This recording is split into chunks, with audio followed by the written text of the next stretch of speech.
absence of Alexi Casilla. It was Casilla making a costly error early in the ball game yesterday. So Harris has been swinging a hot bat, gets a chance to start tonight. Yeah, Casilla struggling at the plate too. So I'm sure Ron Gardenhire and Joe Vavra just wanting him to sit and relax and watch a ball game.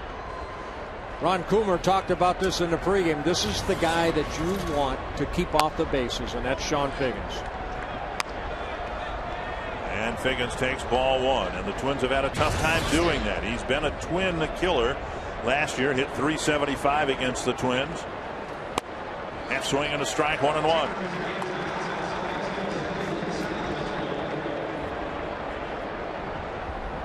Figgins in his 8th season with the Twins, the Angels. He looked good in a Twins uniform too. Career .290 hitter. 1-2. Angels coming here after a series in Seattle. They got in town about 5 in the morning after having a night game at Safeco Field last night.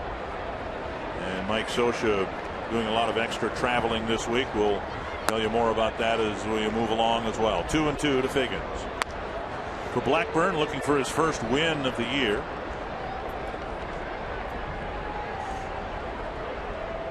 Blackburn making his 36th career start. And his first career start came here last April 2nd against the Los Angeles Angels of Anaheim, and he ran into Joe Saunders. He ended up losing that ball game 1-0. Later in the year, last year, worked in Anaheim and didn't have the same stuff. Ended up getting the loss in a 7-5 Angels win. Figgins fouls off the 3-2 pitch. And Kendrick, then Izturis.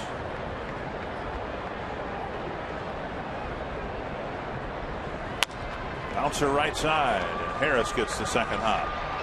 Finally, Figgins is retired, 1 away. Well, I mentioned Blackburn making his 3rd start of the year, and his last start, that coming in Chicago, he hooked up against Mark Buehrle. He had a quality start. He worked 6+ innings. He gave up 3 earned runs and 1 home run, and that being to Jim Thome, a 2-run home run in the 6th inning. Kendrick takes ball one.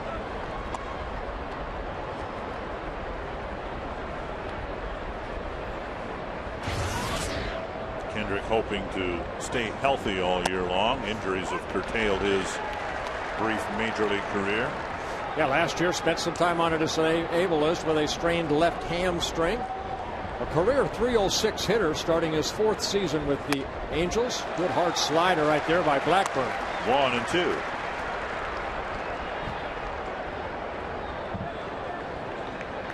Blackburn not really a strikeout pitcher. Excellent control, more of a contact type pitcher. Utilizes defense behind him. Just his 3rd strikeout of the season. 2 away. Oh, he went back to that little slider or the little cutter that we saw from Roy Halladay yesterday so much. Just working the outer half of the plate. And a very good pitch that Kendrick could not lay off of. Tonight's game on Fox Sports North is also being presented in high definition. For a complete listing of HD cable providers, go to foxsports.com, keyword North. You know, I thought about Blackburn last night as I was watching Halladay, and you said it during the broadcast last night. Boy, if you're a young Twins pitcher, you want to get a good view of Halladay and how he went about his business. And Blackburn with that cut fastball, I'm sure was watching very attentively last night. You know what? We just showed you Francisco Liriano. I thought he pitched an outstanding ball game. Only 1 earned run allowed in 6 innings. And, you know, really he could not have, if everything worked right, he should not have given up any runs in the 6 innings. 2-1. Izturis skies one to center. Span over a few steps. And Blackburn has a 15 pitch, 1-2-3 first inning.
last couple of days, and people anxious to get inside and watch the Twins, but looking over their shoulder at Target Field too, hoping we have weather like this next April. Twins batting order brought to you by Menards. Denard Span leading off, then Brendan Harris hitting second. Justin Morneau's been swinging a hot bat for the Twins despite all their offensive issues. Jason Kubel hitting cleanup. Michael Kanier, Brian Busher, Joe Crede, Mike Redmond, and Nick Punto. Scouting report on Dustin Mosley making his third start of the year like Nick Blackburn. 1-0 on the year, 3.86 ERA. His first career start against the Twins. Now the Twins have seen a little bit of him over 3 ball games in relief. And Mosley, one of those starters that taken advantage of about, 3 guys on a disabled list. 3 normal starters on a disabled list, so it gives Mosley an opportunity to get some starts in. Here's Span, and he takes outside ball 1. And Span looking up that third baseline and seeing that Sean Figgins is playing a more conventional third base as opposed to what he saw from Scott Rowland in 4 games. Well, the little bit of difference between Figgins and Rowland not as quick as Figgins as far as being able to come in. Rowland a little bigger guy, where Figgins is a little quicker as far as like a cat type at third base. And tap foul at the plate, but if you're Span, you couldn't help but have been a little disarmed when you could smell Scott Rowland's breath. He was playing so close to the plate. Denard told me he had bad breath too. 1-2 to Span, trying to get this new series started on the right foot. Emphasis maybe on the word foot. The Twins would like to use their legs in this series. And a called third strike, and Span will put the right foot after the left and head back to the dugout. The Northland Ford defense for the Angels. Bobby Abreu, Torrey Hunter, Juan Rivera, veteran outfield. Figgins and Ibar on the left side of the infield. Kendrick and Morales on the right side. Napoli does the catching, and Torrey Hunter won a Gold Glove in his first year with the Angels last year. A total of 8 now, counting the 7 that he won with the Twins. Here's Brendan Harris, and there is strike 1. Now, if you watch Mosley pitch, it's a good fastball, a good 2-seam, and a 4-seam. 2-seam will be that good sinking fastball. He has a good curveball. There's that 2-seam fastball, runs in on Harris, and also a circle changeup. He's been working on a little bit of a cut fastball in on left-handers. High chopper over the mound. Kendrick has it. Over to Morales, 2 down. Well, Mosley's first start this year came against the Oakland A's in Anaheim, and then 5 days later, again in Anaheim, he faced the Boston Red Sox. He beat the Boston Red Sox in that ball game, went 5 2/3 innings, gave up a couple earned runs. But with Lackey, Santana, and Escobar out of the starting rotation, it does open up some opportunities for young guys. Mosley, 27 years old. Down and away, a strike. He's one of those swing guys that, he came up kind of in the bullpen, spot starter. Now this year, penciled in to start. 1-1.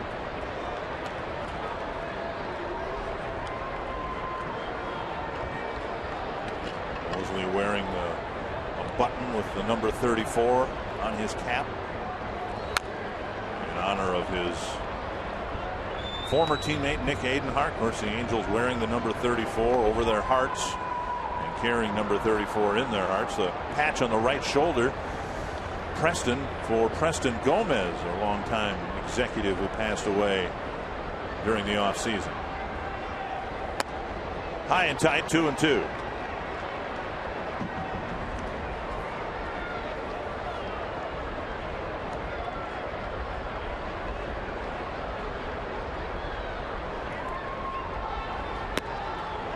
Good take by Morneau on a pitch that sailed just off the outside corner. Well, that's that 2-seamer right there. He'll throw that, trying to get a ground ball down and away.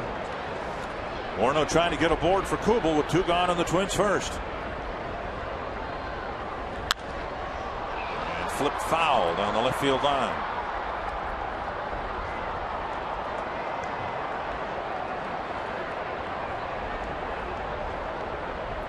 Just one walk for Morneau on the season, and it was an intentional walk. See if he can coax a free pass from Mosley here. How about a fastball middle in? Hit it over the Stanley sign. Well, there's his first unintentional walk this year. Pitch not close to the strike zone, and that will get Kubel to the plate here in the first inning.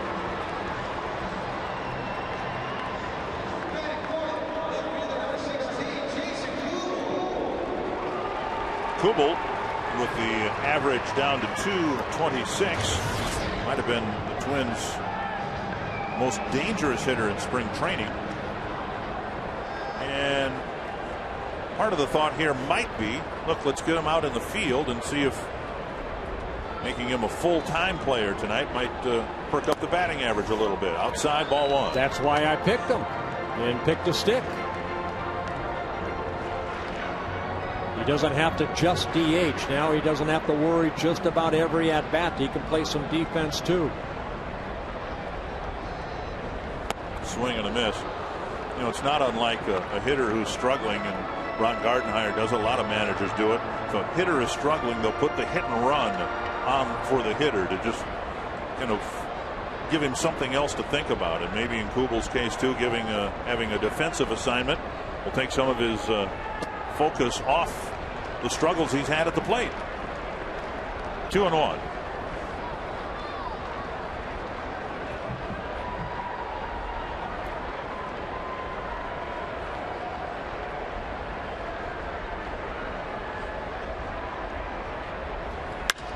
Slap to left center field, might split the gap. Morneau around second, on his way to third. He scored from first the other night on a double. And he'll score here, and the Twins take a 1-0 lead. So twice in this homestand, Morneau has had to open it up and score from first on a double. Yeah, again, run, Forrest, run for Justin Morneau. That two-seamer down and away. Good piece of hitting right there by Kubel. He splits the alley in left center. By the time Torrey Hunter can get it, Justin's already at third base. He keeps chugging. And just like the other night when Joe Crede hit that double, Justin Morneau scores from first base for Kubel, his 6th RBI. And that's why I picked Jason Kubel in that little game we play. Pick the stick, I think it's called. Pick the stick. So Kubel drives in a run, his 6th of the year, and now Cuddyer trying to get Kubel in from second, taking a breaking ball for strike one. Cuddyer cranked his first home run of the year late last night. Now a fastball sailing inside and a swing and a miss, 0-2.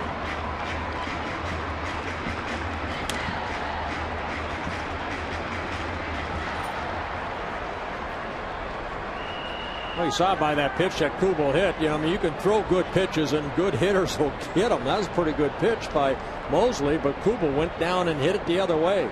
Good piece of hitting. Ground ball right side. Kendrick has it. Over to Morales, and the Twins are done, but they get a 2-out walk to Morneau and a double driving him in for a 1-0 Twins lead.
Out double, driving in Justin Morneau, and it's 1-0.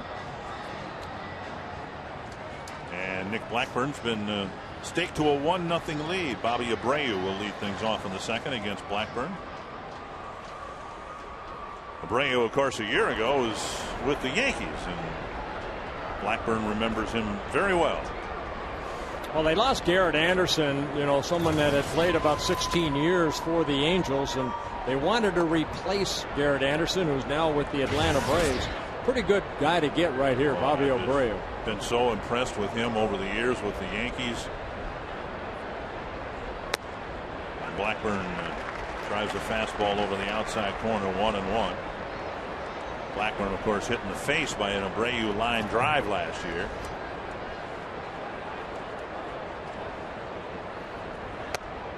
Just missing the inside corner, 2-1. And Abreu now will be asked to play a lot of right field for the Angels, with Vladimir Guerrero flying back to Southern California from Seattle yesterday. It's laced to left. Kubel with the catch, 1 away. So a well hit ball for the first out of the second inning. Our Chrysler key stat as Torii Hunter comes to the plate. And since 2001, he's hit more home runs here than anybody else.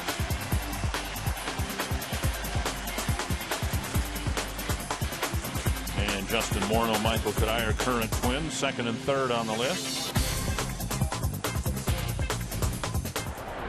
Inside, a ball. Torii off to a good start. 3 home runs, 5 RBIs, hitting over 300.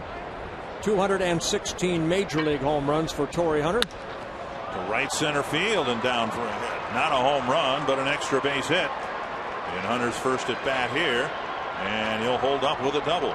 So Hunter driving one to the opposite field for a 1-out double. And both balls hit here in the second inning have been hit sharply. Well, again, Blackbird's strength is down in the strike zone, and that ball about thigh high. Torii, good piece of hitting like Kubel did. Didn't try to pull the ball, just went with it. And he gets his 4th double of the year. It's a 1-out double.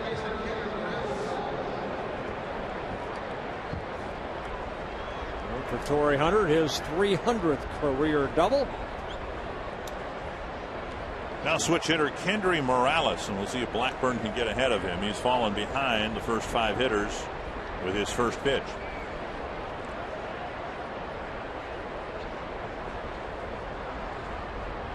Pick off to second. Just barely getting back in time is Hunter. Well, the daylight play put on right there. Torii Hunter trying to get a good, comfortable lead, and here comes Nick Punto behind him. The throw just about chest high, and Torii just getting back in safely. When a pitcher does that, you want a lower throw? Or is that where you want to throw it? You want to throw it about belt high if you can, but really just over the glove, or excuse me, the second base bag. 6th 1-0 count for Blackburn here in the early going. You'd like to say you have great control and throw it down, but the big thing is you don't want to throw that ball into center field, so you just want to throw it over the bag at second. Pickoff play was called from the bench. Now, normally that's the daylight by Nick Punto. See Blackburn looking at Punto and then stepping off. A lot of times middle infielders like Punto, when he's going to go, he'll open up his glove and show the pitcher. See the glove hanging for Nick Punto's left side. He'll open up that glove if he decides to maybe try to keep Torii close. You can see him jockeying back and forth. Punch to left. Kubel over a couple steps, makes the catch, out number 2. Blackburn, a ground ball pitcher by trade, but his last 3 outs have come on outfield flies. And Mike Redmond had some words for Blackburn after the second out was made. Here's Mike Napoli. I think you see that a lot from sinker ball pitchers, Dick, early in the ball game, because they pitch every 5th day and with a day off every 6th day, that they're a little bit stronger at the beginning of the ball game. It doesn't sink as much. Sometimes sinker ballers will throw not only once between starts, but twice between starts to keep that sinker, his best pitch, a little more sinkable at the beginning of the ball game. Here's Napoli. And another first pitch ball. They've been holding it for a while. Yeah, that looked like a pretty good pitch, about belt high. Ooh. Brian Knight behind the plate today. The home plate umpire.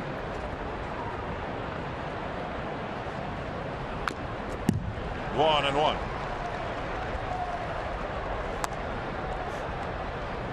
Brian Knight behind the plate. Mike Winters at first. James Hoy at second. Randy Marsh, the crew chief, at third. 1-1. Blackburn trying to pitch around Hunter's 1-out double and keep the Twins' lead intact.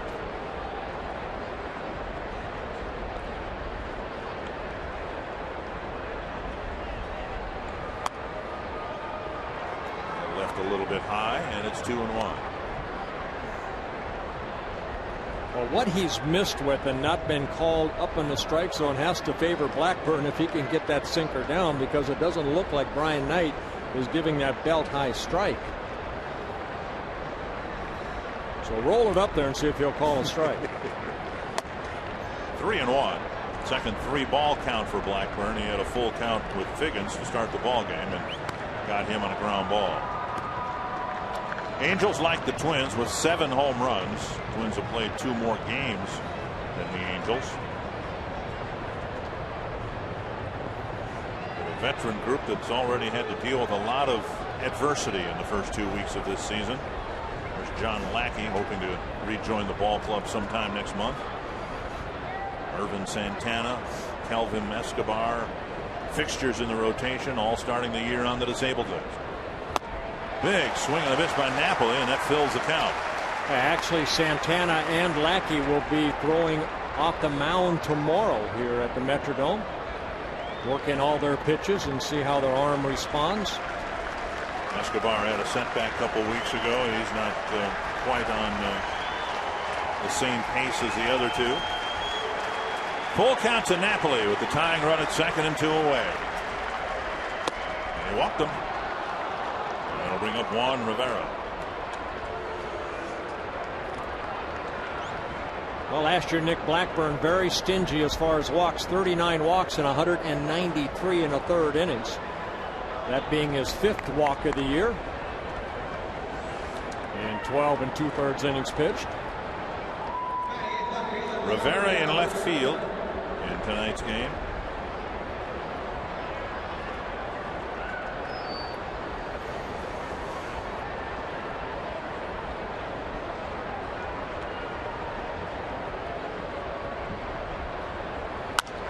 Popped up, and Morneau will chase it. And it's a roll back into the seats just over the railing. Remember a year ago when the Angels had signed Torrey Hunter, and people around baseball were wondering what in the world were the Angels going to do with all their outfielders. Well, oddly enough, now the Twins find themselves with the same situation. If anything, the Twins have that extra outfielder. Last year, the Angels signed Hunter. The year before, they'd signed Gary Matthews Jr. They had Garrett Anderson, a DH outfielder type, Vladimir Guerrero, Juan Rivera. Well, now the Twins have that same problem, and for tonight's game anyway, Gomez and Delman Young are left on the bench, and Kubel gets a chance to play. Well, it worked out for the Angels last year. Somehow they found a way to win 100 ball games. The only team in Major League Baseball to win 100 ball games. 162. They won their division by 21 games. Texas Rangers second. One strike to Rivera, and a fly down the right field line. Kadir puts it away. The Angels get their first 2 base runners. Blackburn strands them, and it's 1-0 Twins.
The Twins leading the Angels 1-0. Welcome back. I'm Robbie Ince-Mikowski. And not only has it been a tough week for the Los Angeles Angels of Anaheim with the loss of pitcher Nick Adenhart, but it's been physically tough the last 24 hours and about 38 minutes. Last night at 7, they played in Seattle, won the game. They didn't leave Seattle Airport until midnight. They landed at Minneapolis International Airport 5 a.m. Estimated bedtime around 6, sooner or later for a few other guys. The bus was at 4 o'clock today to get to the Metrodome. And at 7, we had first pitch between the Twins and the Angels. And I was talking to Jose Mota, who is a TV analyst for the Angels, and he said not only did everybody make the bus, a lot of guys even got here earlier by way of cab. Bert, pretty crazy physical schedule for him, but I don't know how these guys do it, crossing time zones and going all the way across the country. Yeah, thank you, Robbie. You know, I mean, there are certain times through the baseball season you have to do that. What the Angels had to do. The Twins will have that once in a while throughout the season.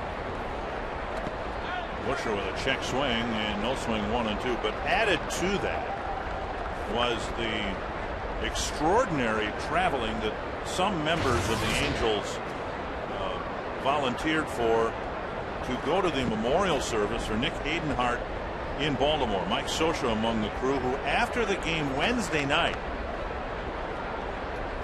Busher to short center field, and Hunter trots in for the first out. After the game Wednesday night, owner Artie Moreno provided a plane, and 7 members of the Angels front office and field staff went to Baltimore, including the starting pitcher tonight, Dustin Mosley, and then went to the memorial service late in the morning on Thursday and flew back to Seattle. Yeah, the other 2 pitchers, Jarrett Weaver and also John Lackey, went on that trip. Tim Mead, who's here, celebrating his 51st birthday with us here tonight. Vice President of Communications, Tim Mead, good friend of mine. Been in baseball a long time. 30 years with the Angels. Here's Joe Crede. And he takes a strike, then a ball, 1-1. Crede got yesterday off.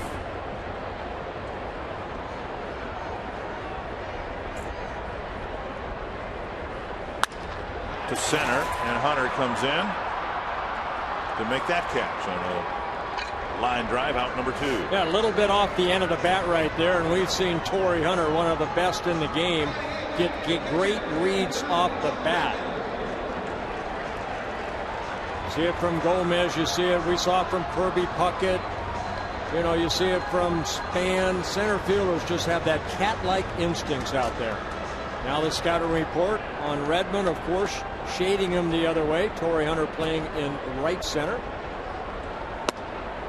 There's a bell tie strike.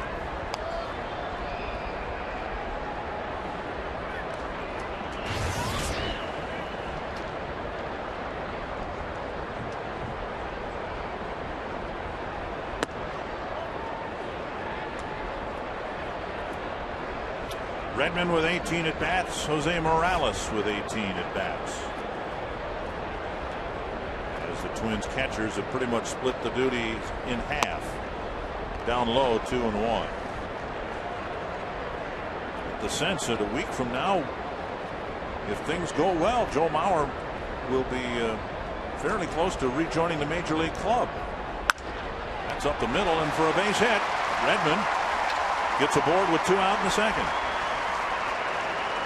Well, it'll be interesting to see how long it takes Joe Mauer to get ready once he starts playing in some games down at the rookie level. But Joe's a catcher, so I'm sure if he and when he's ready to come up here, he's not going to go out there every day. So, you know, Mike Redmond, I'm sure, is going to catch maybe 2-3 times a week until Joe builds that stamina back up. And that's a good point. Almost catch every day. Because that will further complicate matters in the outfield and DH spots.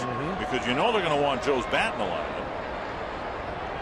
So you can imagine a scenario where in the first week or so, 2 weeks, whatever, Mauer and Redmond might alternate like Morales and Redmond have now, but Joe be playing a lot in the DH spot. Well, then what do you do with Jason Kubel? Do you put him out in the outfield? Then what do you do with Delman Young, Carlos Gomez? I mean, it's going to go as tough as it is now for Ron Gardenhire to make out the lineup. When he gets Joe Mauer back, it's going to make things on the one hand simpler, but on the other hand more complicated. Well, it'll be up to him and his coaching staff to determine, match numbers against pitchers and all that stuff. To do the best you can with what you have. You can never have enough great players. 1-1 to Punto, and he takes ball 2. Now this is your pick to stick, is it not? Yeah, I just figured at some point we're going to recognize Twins baseball. We really haven't seen the Twins as they played the last few years yet this year, and with that is production out of the 8 and 9 spots with runs scored and guys driving them in the top of the order. Not this time, however.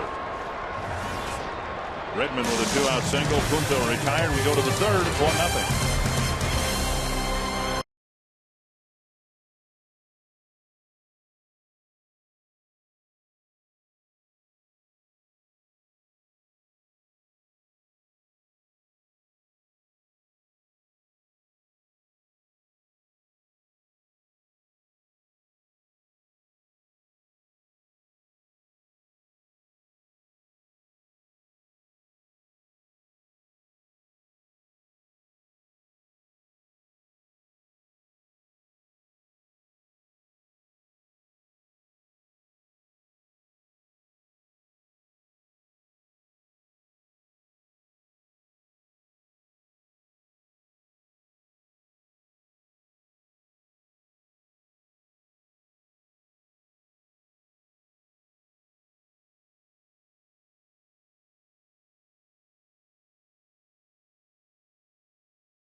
Moment brought to you by Explore Minnesota. Visit exploreminnesota.com to plan your next Minnesota vacation today.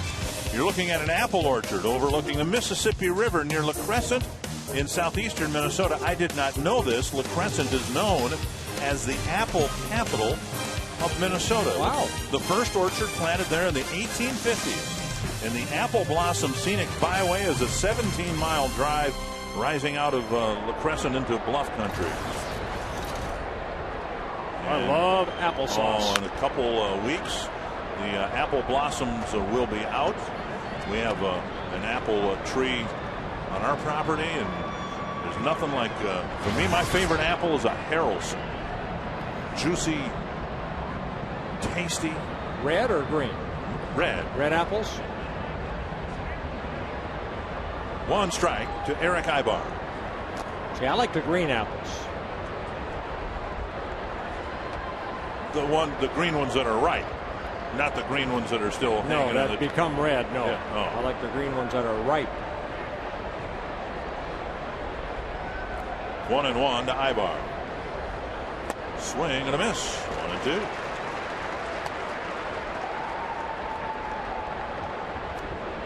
Ibar being asked to take over the shortstop duties. First couple of years ago, Orlando Cabrera was there. Cabrera back in the American League West, but now for the Oakland A's. Hack foul. Ibar, a switch hitter, one of 5 switch hitters on the Angels ball club. Twins have 3. Nick Punto, Casilla, and Morales.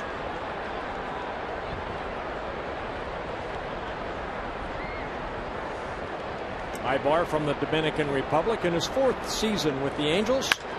Chopper to the right side. Easy play for Harris. A short throw. My goodness, can he fly down the line? He made that a very close play. 1 down. Let's go down to the field and Ron Coomer. Well, guys, we saw a great pitch game by both starters yesterday. And we saw Holiday make a lot of great pitches, pitching down in the zone and getting a lot of guys to ground out and punching guys out. Same thing with Frankie.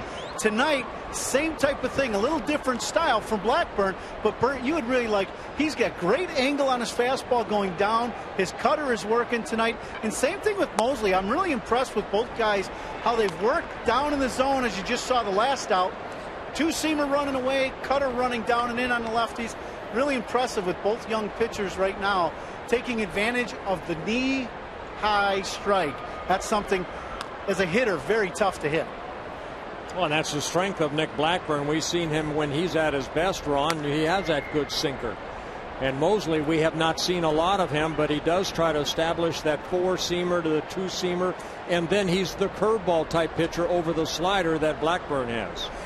In Mosley, the one thing I've seen so far is he's really got a good two-seam fastball, getting a lot of run, but with them throwing that two-seamer down, that's going to play right into our left-handed bats. So the last at bat for a lefty, you saw him breaking out the curveball a little bit more. Maybe down the road we're going to look to that pitch more for the lefties when we come up. Blackburn tried to steal that inside corner but missed. That's a good pitch right there. You almost have a pitch to waste. You want to show something that you will come inside, and Blackburn came hard and in on Figgins right there. Now he can go back in again, or he can go down and away. A ground ball to the right side. Harris to Morneau, 2 down. So maybe what you said earlier is coming into play here in the third inning. Blackburn just a little bit fatigued now. A little more movement on the pitches, and as a result, he's getting more ground ball outs. Right. The first couple innings, we saw it from Carlos Silva. When Silva was on, he had that sinker right off the get-go. When he did not have it, he got hit hard because he could not get the sinker down. Any sinker baller, you're always a little bit stronger at the beginning of the game.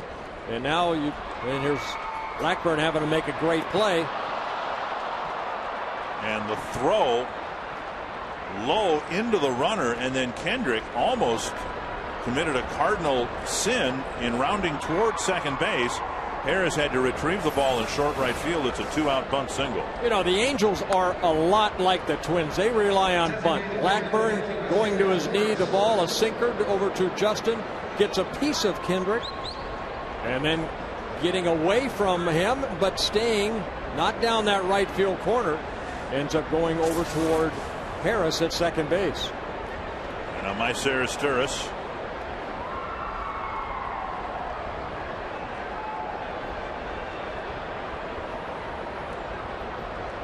We might normally have seen Vladimir Guerrero hitting here, but the Angels got some bad news today. He had an MRI done yesterday in Seattle. He flew down to Southern California, and they discovered a tear of the right pectoral muscle. They were hoping it was just going to be a strain, but instead the muscle was torn. And there is no timetable for his return. And the sense you get in talking to some of the Angels people, they're not expecting him back anytime soon. They're going to have to play a good chunk of this season without Vladimir Guerrero.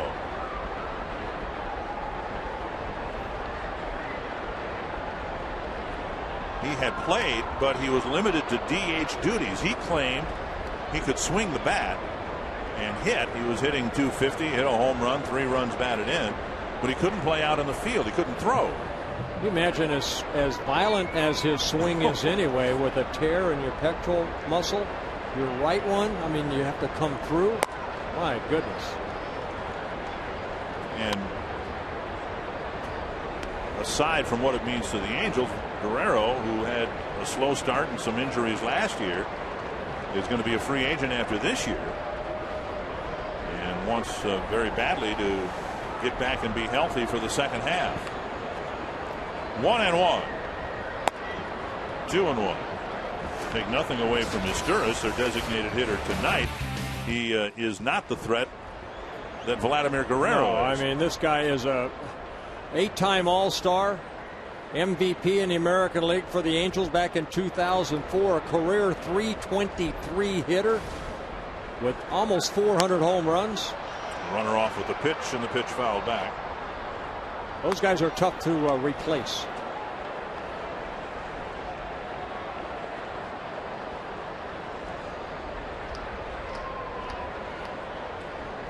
Two and two to Asturis with Kendrick at first.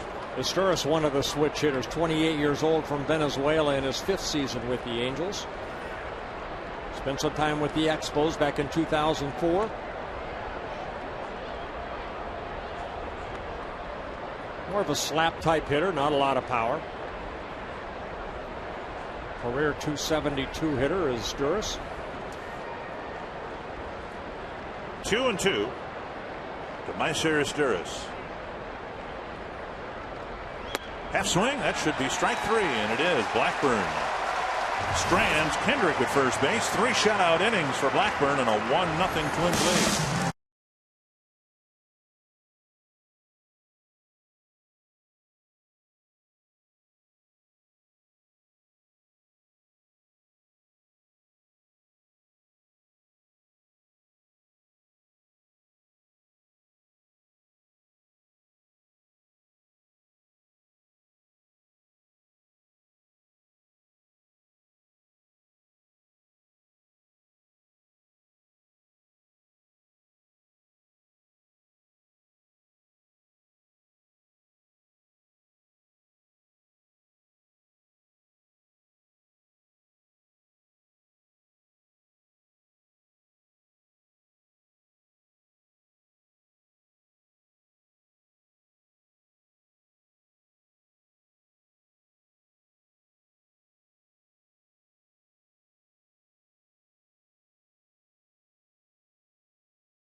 With the Angels, Twins have not won a season series against the Angels since the 2002 season, and they come into this game having lost 5 of their last 6 games. Denard Span called out on strikes in the first inning, will lead off the 3rd.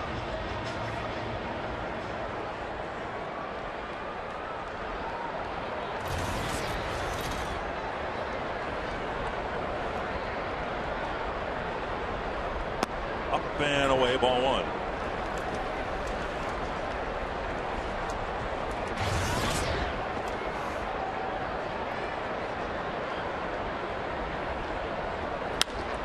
To right center field, but the Angels have a guy there. 1 down. And so Span is retired. The Firestone leaderboard with Mosley in the rotation. So much talk about who's not in the rotation because of injury, yet the Angels are there on top of the American League standings in starting ERA. Outstanding starter ERA. It's the bullpen that's really been a problem. They have a 6.93 combined ERA. Their bullpen has struggled about as much as the Twins has. So a great starting staff so far on the first 9 ball games. The Angels come in 4 wins, 5 losses with a very good starting staff, but the starters aren't going deep enough, and the bullpen is used a lot, and they've been ineffective. For the second half of the year, they expect Lackey and Santana to be up and running, and they hope that Escobar doesn't have any more setbacks, and he'll be a contributing starter for them as well. Yeah, Escobar, he pitched in spring training. That last start he had a little bit of soreness in that shoulder, so they kind of set him back a little bit. 2-1 to Harris. Harris with a ground ball to second his first time up.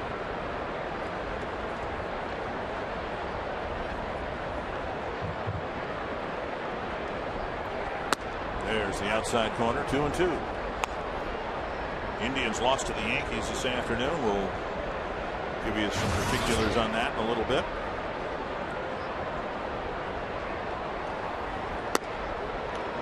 outside, nearly hit him. Twins are 2 games out of first place. There's a 3-way tie for first in the division right now, or was at the start of the day. Chicago, Detroit, and Kansas City with identical records. That's a high fly to deep left field. Rivera going back, and it is gone. A home run for Brendan Harris.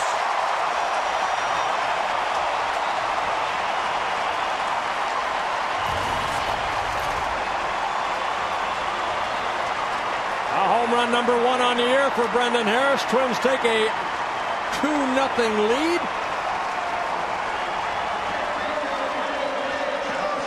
Harris, who hit 7 home runs for the Twins last year in 130 ball games, got a high fastball. Hit that ball high and deep. Rivera runs out of room. And now Morneau. How many times did we see that from the Blue Jays, where a Twins pitcher left the ball up there and it got whacked into the seats? And it works both ways, doesn't it? If you leave it up there, regardless of who you play for, it can get hit a long way. Yeah, not a lot of movement on that fastball too. It just stayed up, and good hitters are going to take advantage of a pitch up in the strike zone.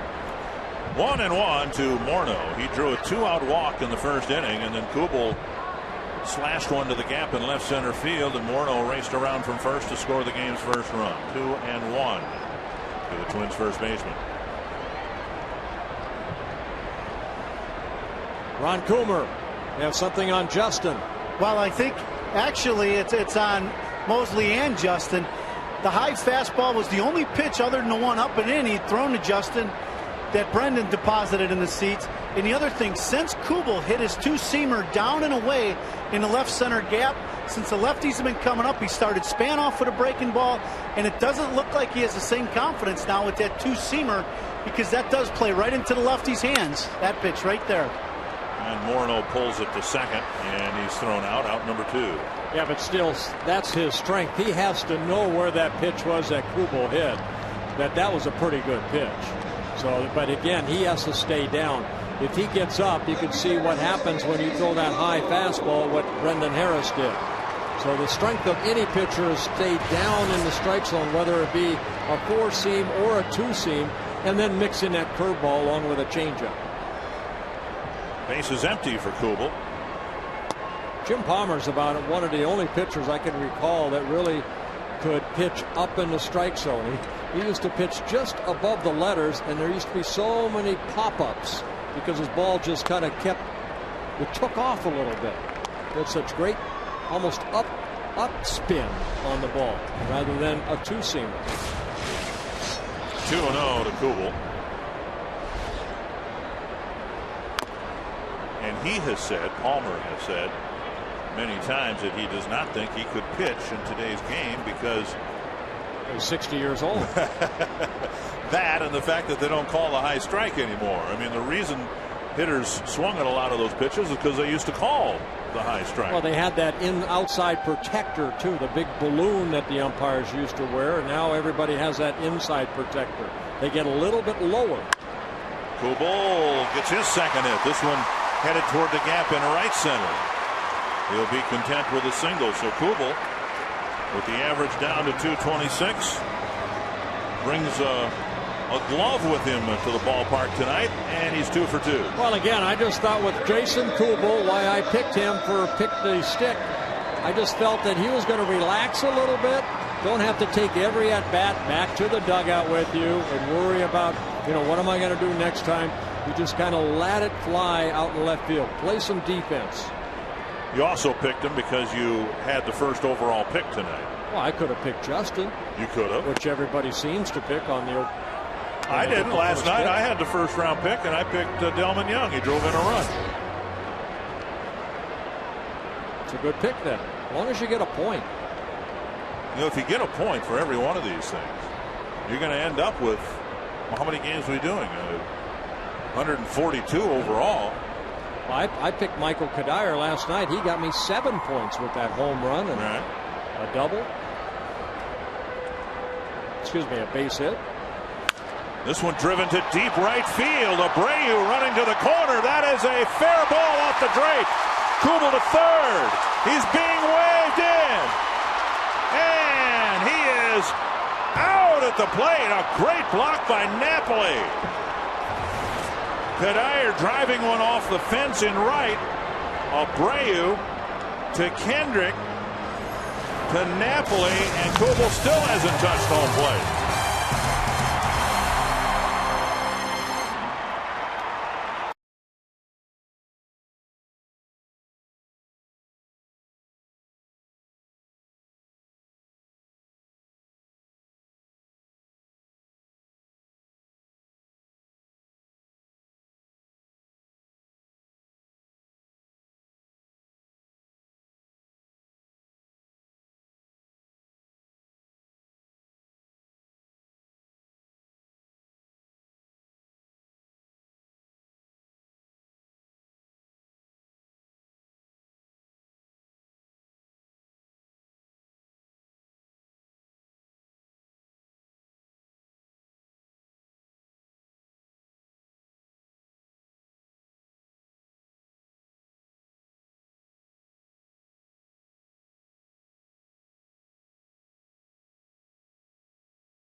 The plate, but the Twins still lead at 2-0 in the Grand Casino game reset.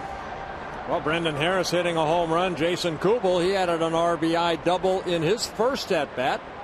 Twins took a 1-0 lead, and then Harris's home run, solo home run in the third. Bobby Abreu will lead off the fourth for the Angels. Oh, what a great block by Napoli, the catcher. Watch Napoli right here. Now he's got the shin guards on. He knows he's going right into Jason Kubel with those shin guards and his tank-type body.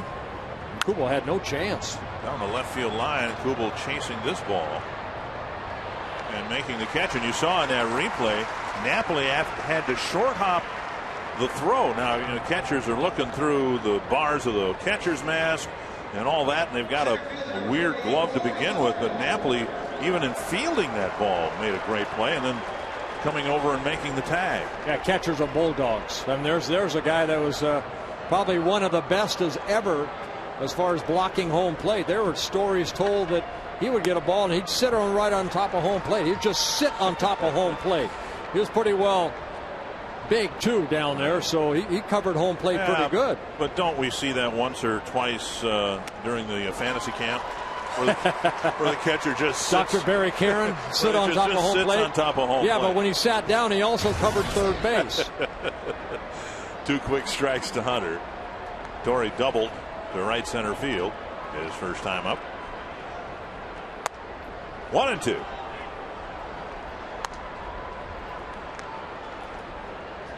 Blackburn's given up Hunter's double, a bunt single, and a walk, and that's been it.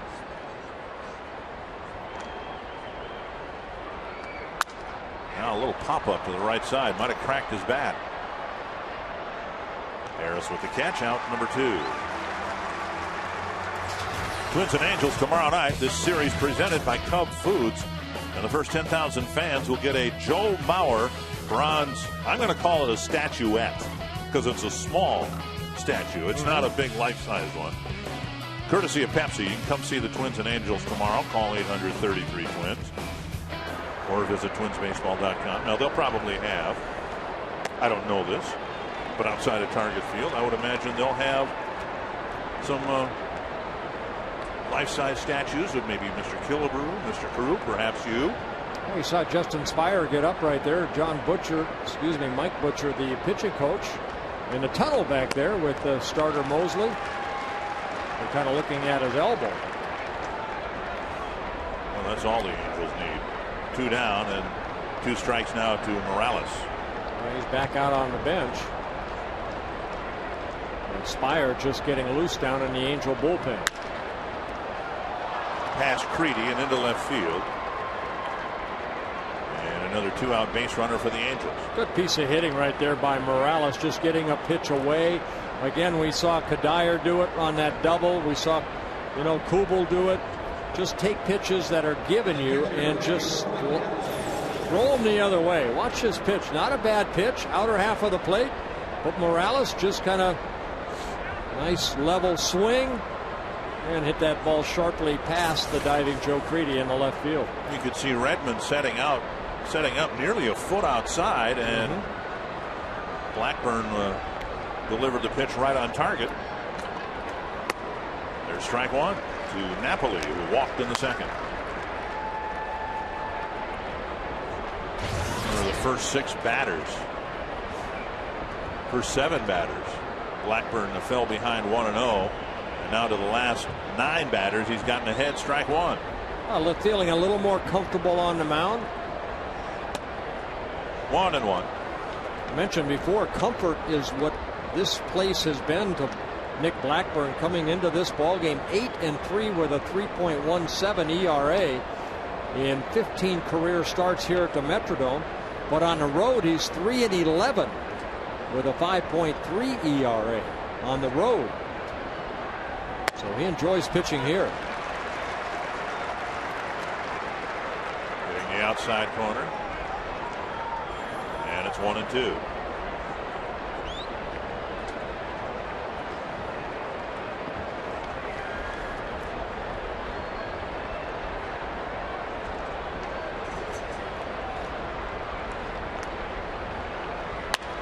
Bouncer to Creedy. 3rd out of the inning. Blackburn, 4 shutout innings, 60 pitches thrown, and a 2-0 Twins lead.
Ball on Fox Sports North is brought to you by Quest. Get in the loop and join the community that's changing the way people connect. By Grand Casino Mille Lacs and Grand Casino Hinckley. Expect grand. And by Chrysler. From power and efficiency to innovation and style, it's the way our vehicles come together that sets us apart. Chrysler.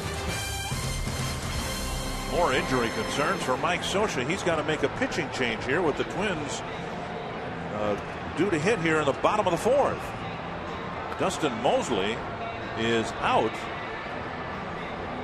Well, Mike Butcher right there, the pitching coach. Now, Mosley had some elbow surgery in 2007. I asked Rex Huddle next door if Mosley had any problems in spring training or his first 2 starts, and he said no. So maybe just a little irritation in that elbow. It'll be Justin Spire coming in out of the bullpen, making his 3rd appearance. So with 3 starters already on the disabled list,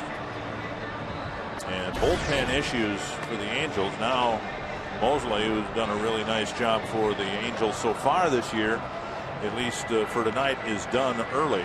The Twins made a roster move today. Philip Humber was designated for assignment, and Juan Murillo, who earlier was designated for assignment by the Rockies, was now picked up by the Twins on waivers and is expected here at the ballpark sometime tonight. Murillo, a right-handed reliever who throws very hard. At times his control is an issue, and the Twins want to get a good look at him to see what he features, what he can do before they'd like to put him in a game. 1 strike to Busher. Safe to say, though, I think, having never seen the young man pitch, Alexi Casilla and Carlos Gomez know him from the Dominican Republic. He is a power arm and might be the hardest thrower on his new team's staff. 1-1 to Busher. At the knees, 1-2. Well, Justin Spire, you see his delivery, kind of a slinger right there. He can get that fastball in the low 90s, a split finger, a slider, and a changeup. Justin, the son of former Twin Chris Spire, who played with the Twins back in 1984. Spire, 35 years old, in his 3rd season with the Angels. He's pitched for 7 different major league organizations at the major league level. 2-2 to Busher, leading off the Twins' 4th. He'll be followed by Joe Crede and Mike Redmond.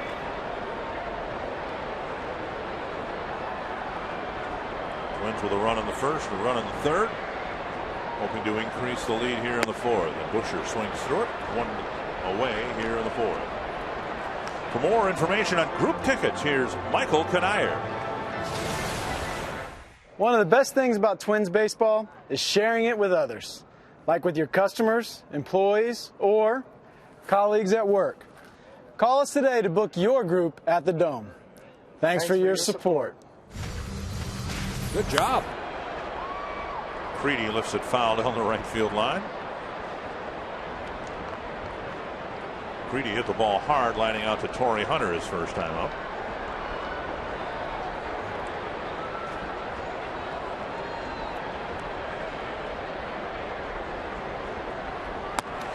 Just to clarify some things for those of you wondering about Philip Humber and what his status is. The Twins, because they designated him for assignment today, have 10 days. This one skied near second base. Kendrick with the catch out, number 2. The Twins have 10 days to do something with Philip Humber. They can trade him. They could outright release him, which they won't do. They could try to send him down. To do that, to demote him to the minor leagues, he has to go through the waiver process, which is precisely how the Twins acquired Murillo. The Twins claimed him on waivers from the Rockies after the Rockies had designated him for assignment about a week and a half ago. I think the Twins saw in Humber is that he needed more minor league time. He needed to go down there and really work on his pitching, and they're going to take a gamble that no club will claim him on waivers. And Ron Gardenhire, speaking of Humber this afternoon, said just that. You know, he needs to pitch. He's a starting pitcher. We didn't have any jobs open for him here. He was in the same situation Boop Bonser was in last year. Bonser started in the rotation and pitched out of the bullpen, but Humber never really, through spring training and through the first 2 weeks of the season, didn't get a chance to pitch much. So they hope that he will clear waivers and they'll send him down and keep him in the organization, but that's now out of their hands, unless of course they trade him. On the inside corner, 1-2.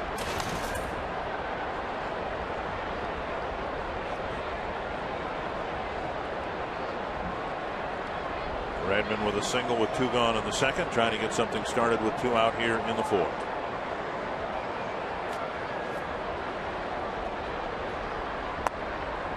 Good take, 2-2. Yeah, it's that split finger right there.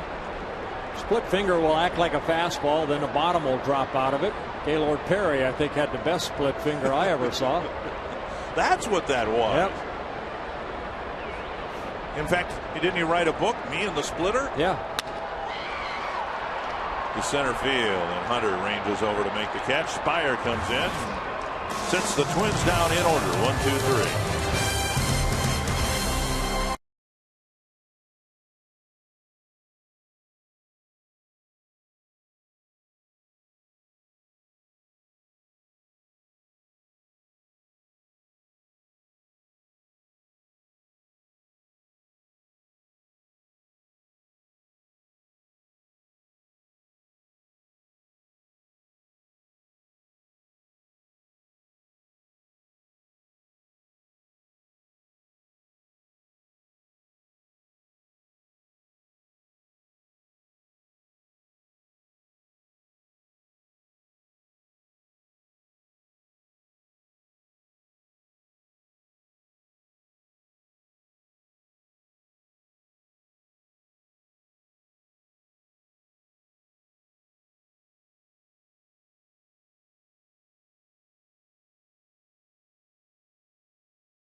The game, FSN and Talk Baseball. Submit a question to us online at carsoup.com/baseball. Mike Thornton of Plymouth wondering, when the Twins move outdoors on real grass, will they then use different criteria for drafting and trading players?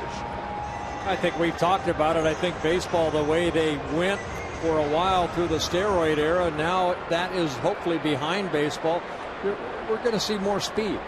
Going to see more speed in the game. I think a lot of clubs are doing that. They're going to, the 3-run home runs, I think, are a thing of the past. We're going to see more ball clubs, kind of like the St. Louis Cardinals with Willie McGee and Ozzie Smith and those guys. I think the dimension, well, I know the dimensions at Target Field are similar to what they are here. It would favor a left-handed batter more than a right-handed batter. One strike, and now a ball to the leadoff man here in the Angel fifth, Juan Rivera. And so the Twins, I think, should transition into their new ballpark fairly easily, because they're very much a left-handed hitting ball club. Morneau, Mauer, Span, Kubel. That is up the middle and a base hit for Rivera. First time the Angels have had a leadoff man on, and it comes here in the 5th inning. Well, 4th hit allowed by Nick Blackburn. Now, last year he had 31 double plays turned behind him in 33 starts.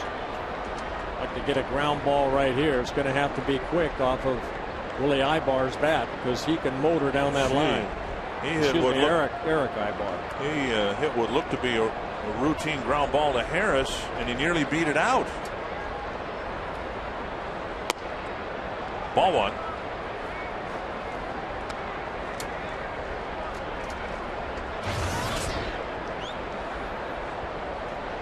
It'll be fascinating next year when we're in the new ballpark to go through the learning process as to how the ball carries, where it carries well, if there's a part of the ballpark that's kind of a dead zone. 2-0. I remember. Well, they have that channel like they have in Texas. Remember when we came in here and the Twins had some exhibition games, and there was a workout, and no one really knew, because of the quirky nature of this facility, whether the ball was going to carry well, whether it wasn't going to carry well. You knew the dimensions, but you didn't know how the dimensions were going to play. Yeah, and how the fans were the fans here blowing out, or were they blowing in? 2-0 to Ibar. 3-0. I think they settled. It works better when the fans are blowing out when the home team bats. and blowing in when the visiting team batted. I think Whitey Herzog said that. Same guy that said I was balking. 3-0. And a strike, 3-1. One walk issued by Blackburn, and the last thing he wants to do is to pitch to the bottom two hitters in the Angel lineup and have them both reach, particularly with the number 9 hitter walking.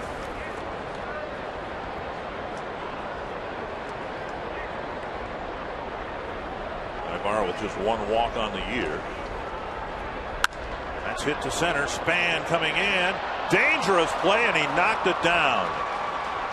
Denard Span charging that ball. I'm not sure it got him in the glove. It might have hit him in the wrist, but he was able to keep it in front of him. Well, you use the right word right there, danger, because this ball short hops Span, and somehow he's able to get some glove on it and knock it down, because if this ball gets by him, we may have seen Eric Ibar's speed.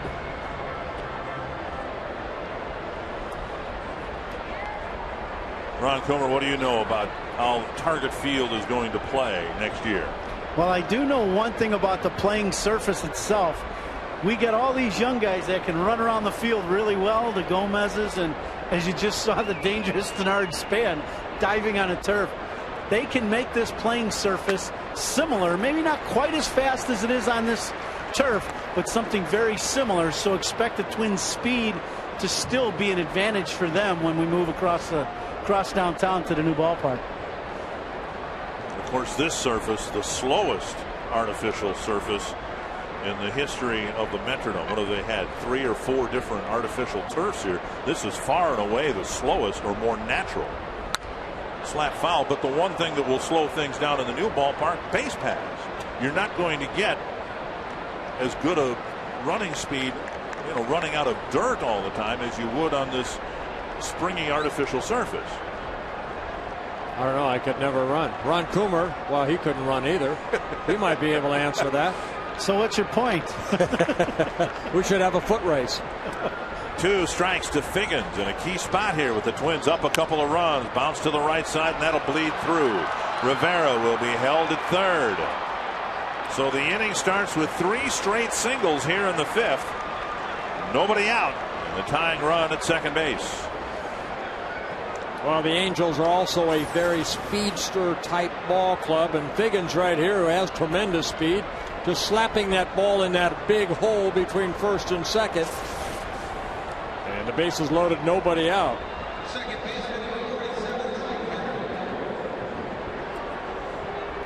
Now Rick Anderson concerned now about Blackburn, who gave up just 3 hits coming into this inning and has given up 3 successive ones to start the inning. Kendrick has a hit in 2 trips. In hoping for a double play, you're hoping for an unlikely event for the Angels because of this athleticism that they have, the speed that they have. They've only grounded into 5 double plays. Guerrero hit into 2 of those, and he's not here. So the Angels, as they are presently constituted here at the Dome, they've only hit into 3 double plays, and that's a grounder up the middle, a base hit. It'll score 2, throw to third base. Not in time, and that'll allow Kendrick to go to second. The Angels have tied it up with 4 consecutive singles to start the inning. And on this turf, too, you hit the ball sharply in a hole like this, the ball will find a way to scoot through. Twins were looking for the double play. Hendrick getting a fastball away and going right back up the middle. Nick Punto dives for it. It gets by him. Span comes up, but the speed right there. Trev. Figgins able to get over to third, and on the play, Kendrick goes from first to second. Rick Anderson with a quick trip to the mound with Nick Blackburn sailing into the 5th. Now the Angels are threatening to take the lead back. You saw Ron Coomer, the runner at third, Figgins, clapping his hands and pointing to Kendrick. Not so much, I don't think, for the base hit, but for the advance to second base on the throw to third. You're exactly right, Dick. And the issue that Gardy's having in the dugout right now, and also you got nobody out now. You got second and third. You have to make sure you can throw that guy out at third base. Now you're talking about the fastest guy, or maybe the second fastest guy on the team, Figgins, getting to third base. You have to try to keep the double play in order. So for all you young people out there, that ball should have been thrown to second base to keep the double play in order. There's the ground ball. Harris looks homeward, but fires to first, finally getting out. And for Blackburn, finally getting a ground ball hit at somebody. The last couple of base hits he allowed were ground balls that found holes. Yeah, Sturris picking up an RBI, just his second of the season, as he drives in Figgins, and the Angels take a 3-2 lead. And on the play, Kendrick moves from second to third. And that's what you're talking about, Ron. That might have been a double play, even though the speedsters are on, the bases and swinging the bat. That could have been a possible double play. Yeah, Bert, the big thing is when you know your pitchers and you know who's on the mound, he's getting a lot of ground balls, so you always want to keep that in the back of your mind, that you want to keep the double play in order. It keeps you out of big innings. Now we still got issues with Abreu up. We'd have 2 outs right now, a man on third, or nobody on, a man and Abreu up, as opposed to a man on third now. So, you always want to keep the double play in order if possible. And you got to bring the infield in here now, and that makes Abreu a better hitter. 2-0. Abreu's hit the ball in the air twice to left field. Once on a line caught by Kubel, the other one a fly ball caught by Kubel. Yeah, Abreu in his 14th major league season. He started with the Astros, played for the Phillies, and of course the last 3 seasons with the Yankees. And they're going to go ahead and walk him to face Torrey Hunter with 1 out. To set up a double play possibility.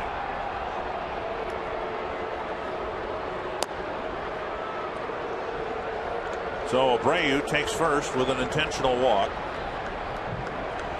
Our Aflac trivia question with Mike Scioscia giving signs from the dugout. Aflac. He ranks first in Angels history with 807 wins as manager. Who ranks second? Well, who are some of the other managers with long tenure there? Gene Mauch, Bill Rigney,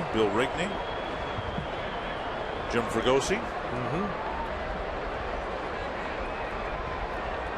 Doug Rader and Buck Rogers were my managers. Good block right there by Redmond.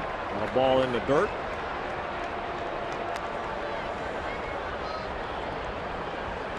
Hunter with a scalding double in the second and a pop-up to second in the fourth. You see the breaking ball right there. Redmond doing a great job utilizing his chest protector, his body, just to knock that ball down, keep the runners at the corners.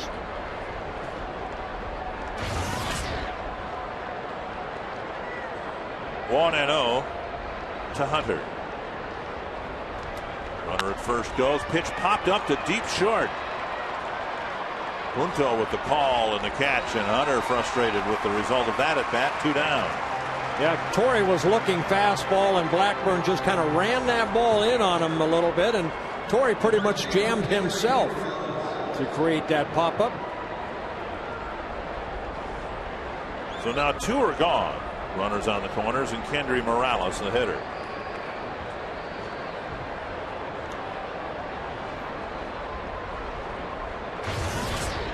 Morales with a single and a fly ball to left. A lot of wild swings and games around the American League. Baltimore had a big lead on the Red Sox. That game tied. White Sox had a 3-run lead on the Rays. Now Tampa Bay's in front. Low, ball 1. Royals right now shutting out the Rangers 4-0, and it's not easy to do. Gil Mesh has been is off to a good start with the Royals, but if he can shut out the Rangers in Arlington, you're doing something. Give him the Cy Young Award.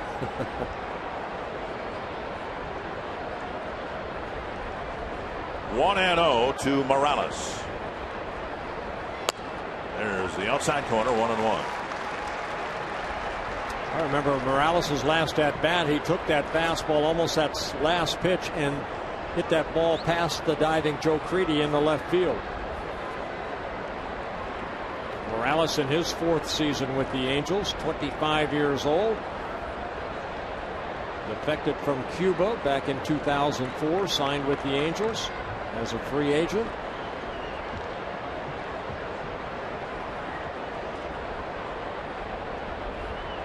1-1. Kendry Morales.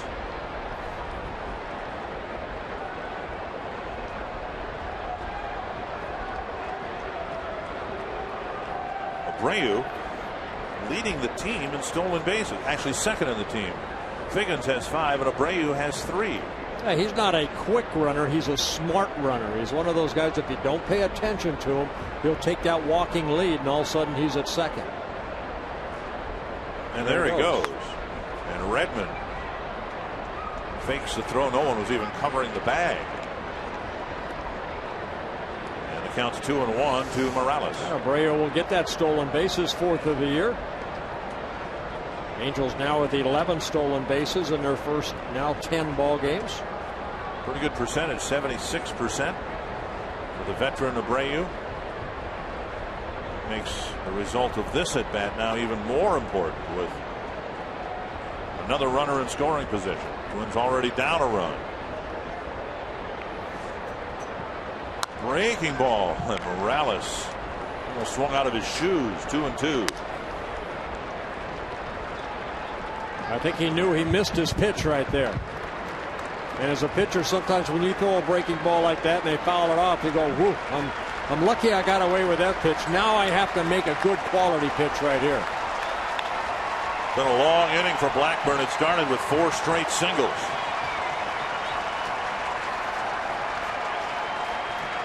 Trying to keep the Twins within a run. 25th pitch of the inning. Little pop up.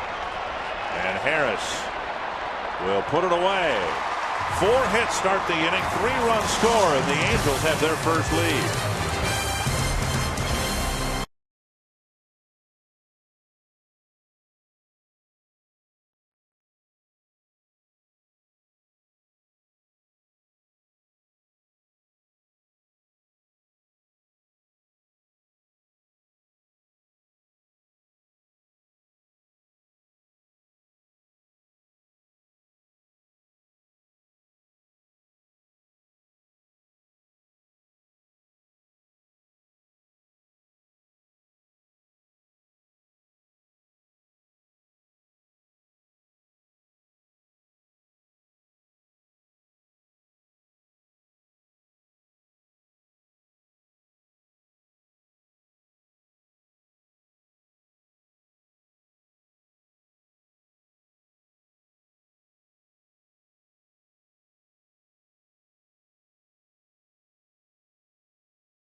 We're at the Metronome. Dick Bramer, Bert Blyleven, Robbie Ince-McCoskey, and Ron Coomer. The Angels putting together a 3-run top of this inning. Their starting pitcher, Dustin Mosley, left. And Justin Spires in the game now. And he'll face Nick Punto, Denard Span, and Brendan Harris. You know, even though the Angels scored 3 runs, Nick Blackburn did a pretty good job of damage control. Even though the Angels took that lead, it could have been a lot worse. Twins have not gotten their leadoff man on yet in the ball game. We'll see if Punto can do something about that. Bunted it foul, 1 strike. It just has not been the weapon that it was a year ago for the Twins. The bunt hit, the threat of the bunt hit. Well, we still got a long way to go. We got a lot of different ballparks to come into that have the grass that's a little more probably adventurous for the Twins as far as bunting the ball. That's still going to be a big part of their game throughout the summer. This is not the easiest place to lay down a bunt because of the turf.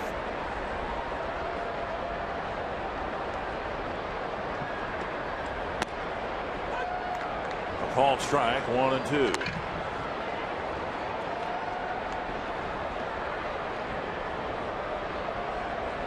Larry DeVito, the new groundskeeper for Target Field, will be in charge of the playing surface at the new ballpark. And there's a called third strike with Spire shaving the outside corner, 1 down. Now Spire picking up his second strikeout. 1 gone. Ron Coomer. The Twins playing a brand of ball right now that so far looks nothing like the brand we saw in the first 2 weeks last year. Well, I think when you're talking about bunting, and I agree, it is a big weapon for the Minnesota Twins. But what you're seeing right now is defense is really squeezing the Minnesota Twins. We saw it with Toronto, and we're seeing it here. Even though Figgins doesn't have to play in nearly as close as Rolen did because of the speed factor.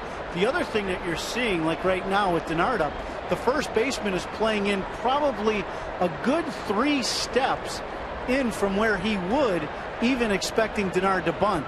So as he's playing in, it just makes it a lot tougher for a guy to get the bunt down. The other thing, the Twins hitters are going to have to realize this and start shooting balls to keep these guys honest. Yeah, it's give and take, isn't it? If they're going to take something away from you, you have to make them pay on the other end. 1-1 to Span. There's the outside corner again, 1-2. Spire has been outstanding. He's faced 4 men, hasn't given up a base runner. Coming on in relief of Mosley, who left after 3 innings.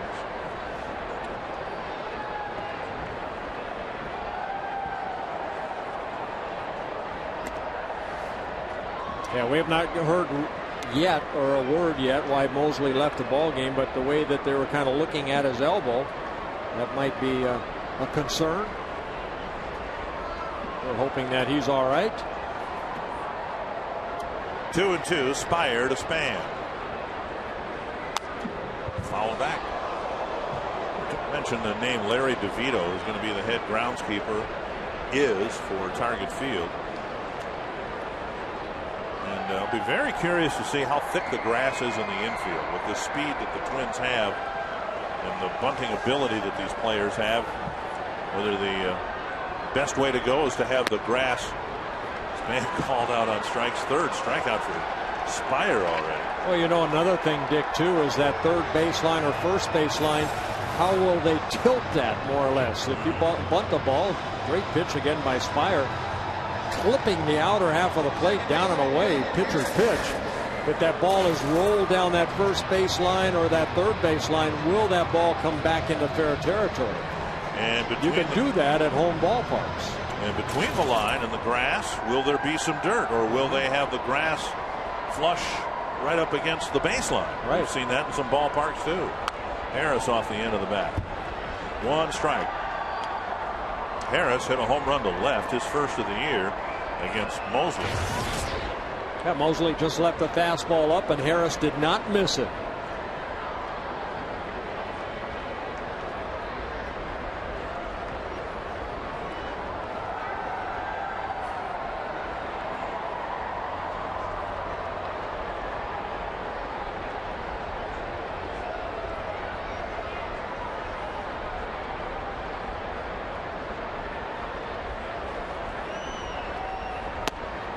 Breaking ball down and away, and a swing and a miss. 2 strikes. Spire right now hitting his spots with his fastball, that little slider, keeping it down, also that split finger. Retired all 5 batters he's been asked to get so far.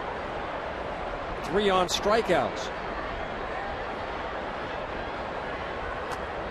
Strike 3. I got 4. Strikes out the side. 6 up, 6 down for Justin Spire. The Angels have a 1-run lead.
baseball. I'm Robbie Smikowski, hanging out down the left field line in the Minnesota State Lottery Winner's Circle. I'm here with Danielle, and she made the trip all the way from Castlewood, South Dakota. Now, why'd you make this trip 4 hours to the game and to come back?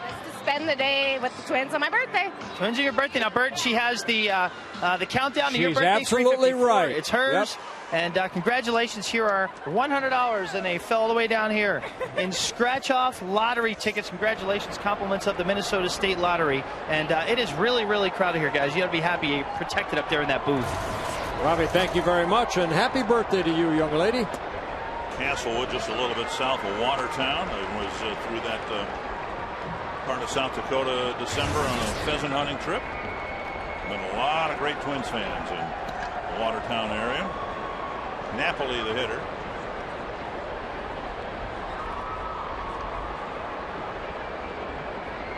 Bottom third of the lineup facing Blackburn. That's hit a long way deep down the line, but foul. 2 strikes. You know, you have an inning like Blackburn had last inning where you give up 3 runs. You want to come back out and put a 0 on the board. As a starting pitcher, this is the most important inning. A lot of times it's when your team scores, you want to come back out and get them back on the bench as quick as possible. As a pitcher, when you give up 3 runs or a couple runs, you want to put that 0 on the board. Keep it at 3-2. 1-2. Napoli, even though he's hitless, has not been involved in the scoring. Might have come up with the play of the game, his block at the plate, snuffing out a Twins run and rally. Morneau as the line drive drift toward him. Nice catch, 1 away. Yeah, nice soft line drive, Justin. You're ready for a ground ball. All of a sudden it's over your head. Nice catch. Back to our trivia question involving other Angels managers. I'm going to say Mr. Rigney. And I'll go Mr. Mock.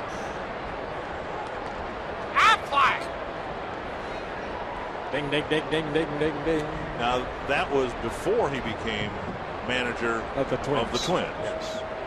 Yeah, he was a manager when I grew up in Southern California and had all those little bonus babies when the Angels first moved to Anaheim in 1966. They were in Southern California in '61. They're in L.A. Right. Chavez Ravine, I believe. Trying to think of in the Coliseum. The names that I remember from my childhood of the Angels: Albie Pearson, Jim Fregosi, Rick Reichert, Bobby Knopp, Bob Rogers.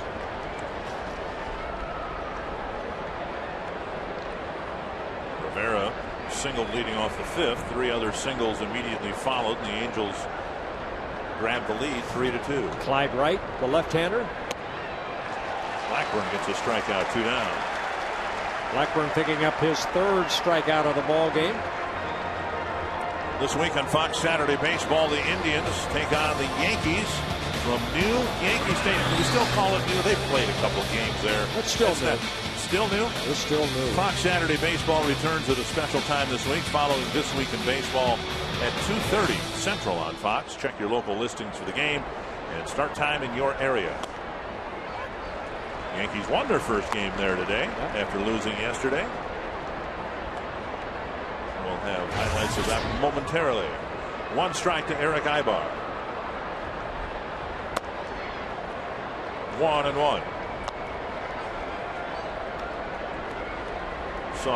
I've seen a little bit of the footage from the new Yankee Stadium. It's impressive, almost as impressive as how the new Kauffman Stadium looks on television.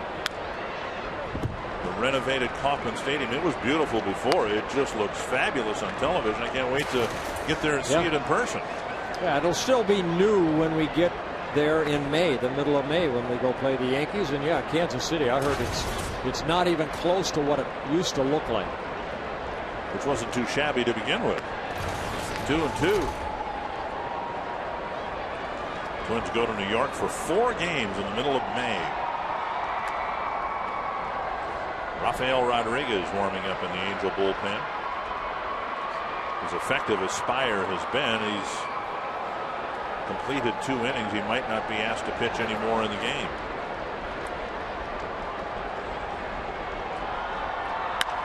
bouncer to Morneau. Hurry. Very little time to waste. 3 up, 3 down, and a nice comeback inning for Blackburn.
For the Coors Light Freeze Cam, which will show you the difference in the game. Well, we're going to go to the third inning. Michael Cuddyer with Jason Kubel at first base.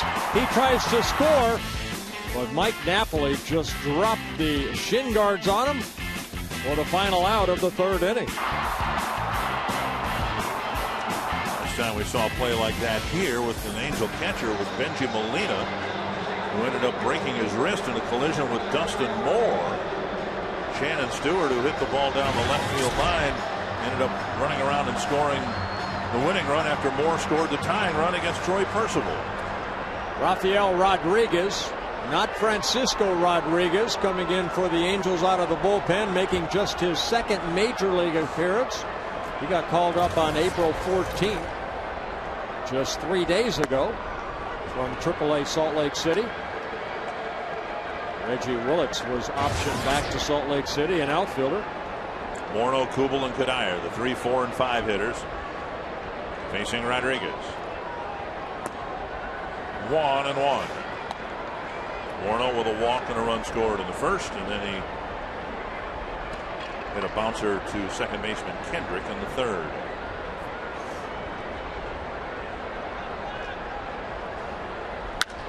High fly to center.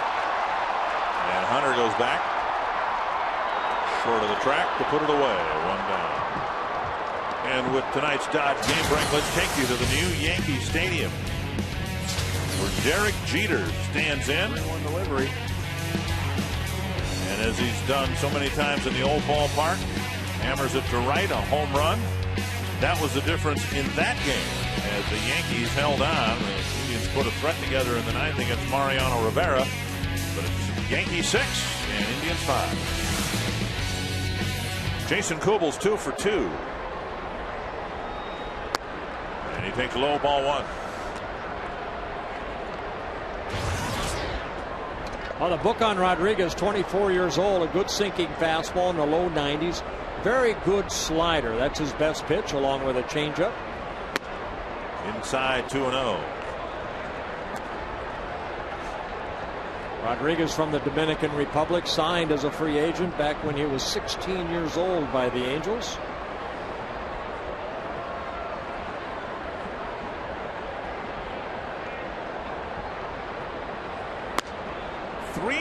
With Cuddyer on deck.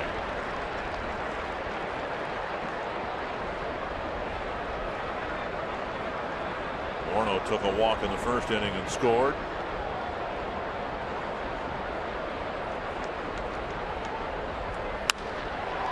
Laced into the right field corner. Kubel has his third hit tonight.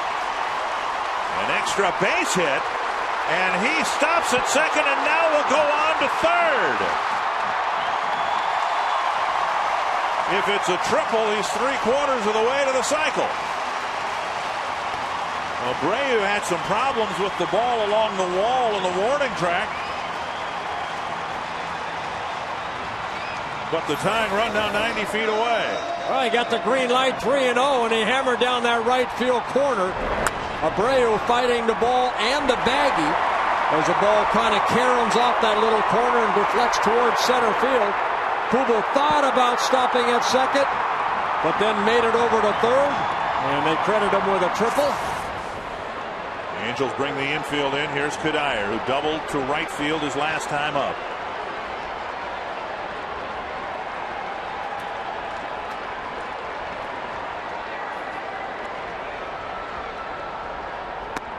On the outside corner, 1 strike. Yeah, that's a slider right there. That's his best pitch. Rodriguez spent 8 seasons in the minor leagues of the Angels before getting the call-up. Bounced to short. Fumbled by the shortstop.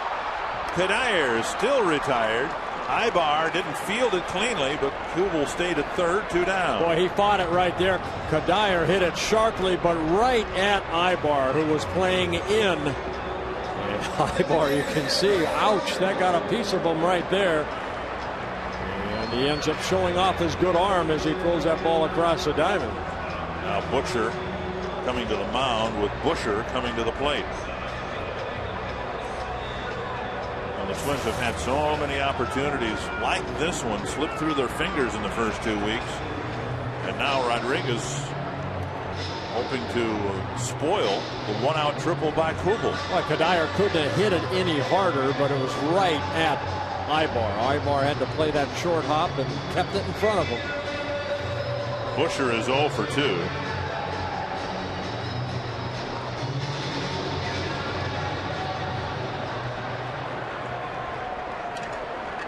Try to get it tied up here.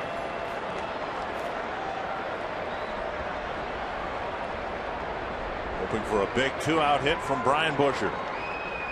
Outside a ball.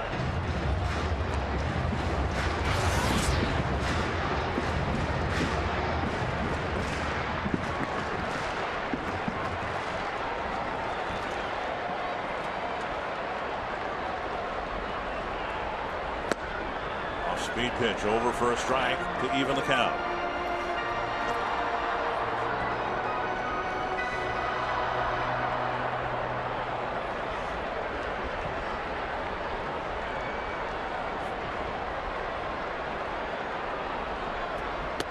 And now inside 2-1. Busher getting a start in an uncommon position, the designated hitter spot. Third base yesterday for Joe Crede, who's in the on-deck circle. 3-1. One of the things that was a pleasant surprise last year, Busher with 47 runs batted in and 218 at bats, very high RBI to at bat ratio. Hoping to pick one up here. Tap foul, and it's a full count. Not a lot of movement in Busher's swing. He's got a very solid stance, very quick with his hands. Joe Vavra, the hitting coach. Big pitch here, 3-2 to Brian Busher.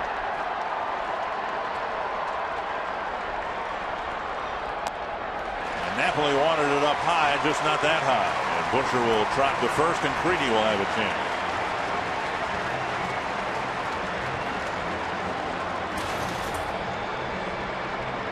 Good at bat for Brian Busher.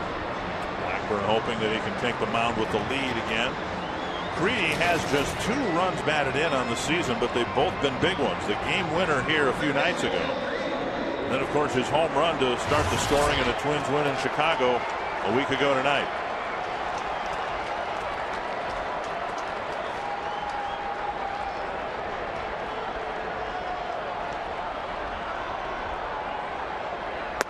Down and away, ball 1.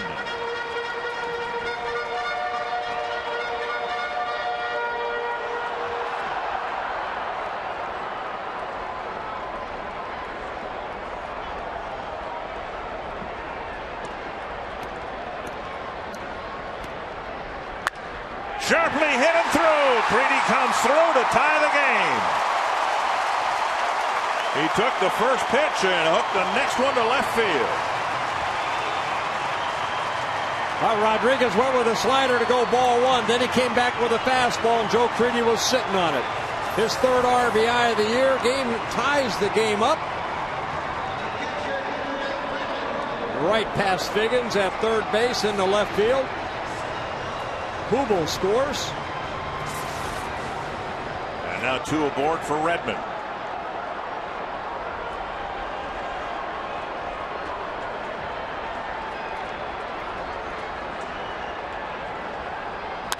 Bouncer to short. Ibar has an easy play to end the inning.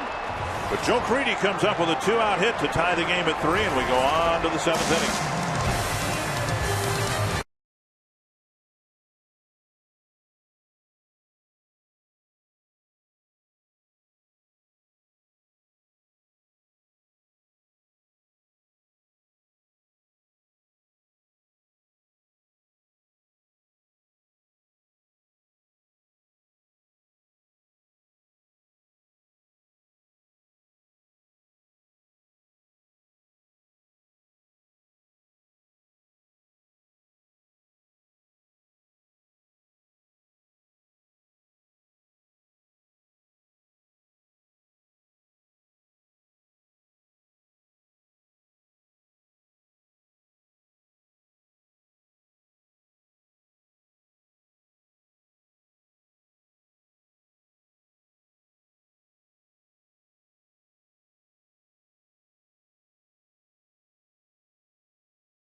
Yeah, it really was.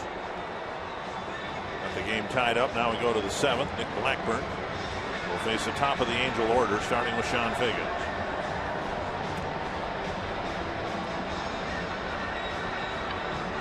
Figgins contributed a single in the 3-run 5th. The Angels bunched 4 consecutive singles together to start the inning to score 3 runs.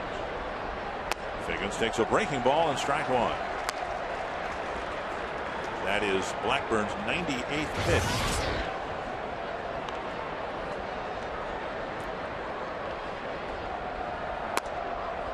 Just off the corner, 1-1. Well, Blackburn in his last start threw 95 pitches in 6+ innings against the Chicago White Sox and Mark Buehrle. 1-2.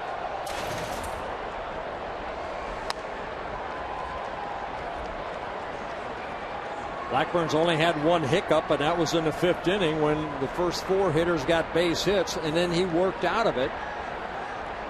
A shutout 6 to 1-2-3-6, and hoping to do the same thing here in the 7th. And another foul.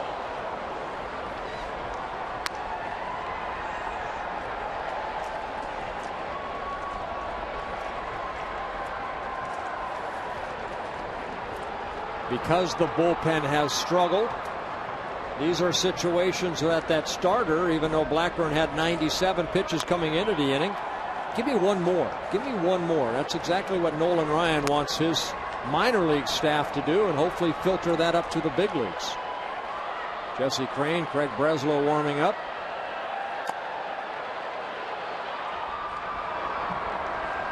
You know, Rick Anderson, he does not like the pitch count up on the board here. He'd like to have that removed. That skips into center field. Figgins gets his 2nd hit against his favorite team to hit against. Let's take a look at the Dodge game summary. Oh, the Twins got on the board first in the third inning with a 1-0 lead. We got on the board again through Brendan Harris's first home run of the year. Made it a 2-0 ball game. Hendrick right back up the middle. That scored a couple runs.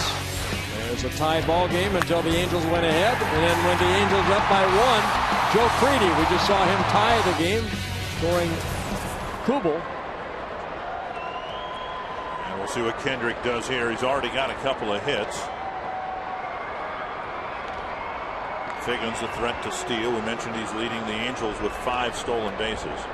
Blackburn last year was just about impossible to steal against.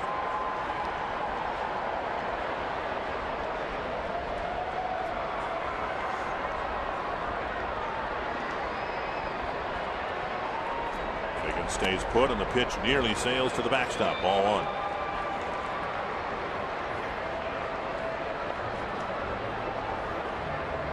And Redmond coming out to calm down Blackburn. Dustin Mosley, the Angels starter, left after 3 innings. Robbie Hinz-Mikowski has an update. Robbie? Yeah, to continue with the theme of the game summary, Mosley made it just to 3 innings. Relievers have done well in his place. They just announced that Mosley left the game with right elbow stiffness. So his prognosis for the future we don't know, but we do know at this point in time that he had left after 3 innings due to stiffness in the right elbow, Dick. Thank you, sir. 1-0 to Kendrick. Runner goes, and a strike. Kendrick slides into second. The ball getting by Redmond. And Figgins still dancing a third of the way between second and third. So a stolen base for Figgins. Boy, he got a great jump right here off of Blackburn. He takes off. It's stolen base number 6 on the year.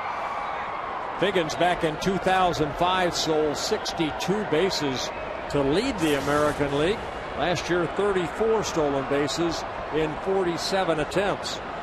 Now Kendrick, very good handler of the bat, will try to move Figgins up another base if he can. 1-1 the count. He's squaring around early, showing bunt. And Blackburn steps off.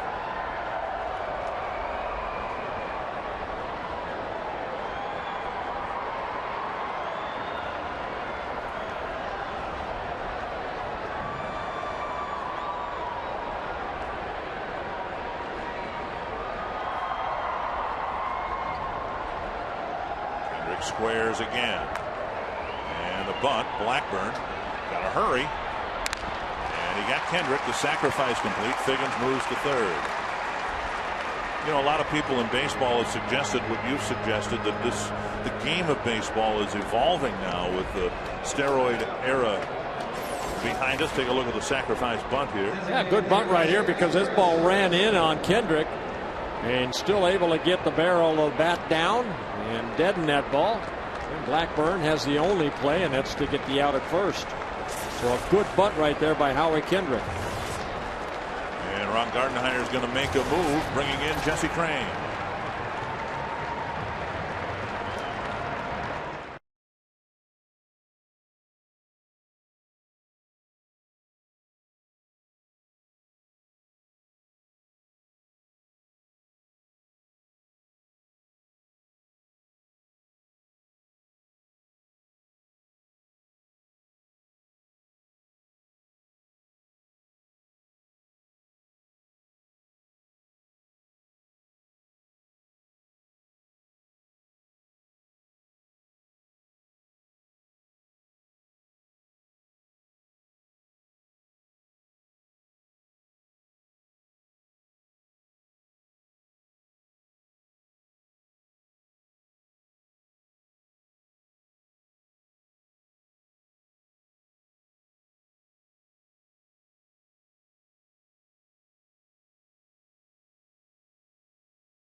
wraps up on Sunday afternoon with a Blue Bunny Kids Day, and the first 7,500 fans at the game will get a Global Relief eco-friendly tote bag courtesy of Waste Management.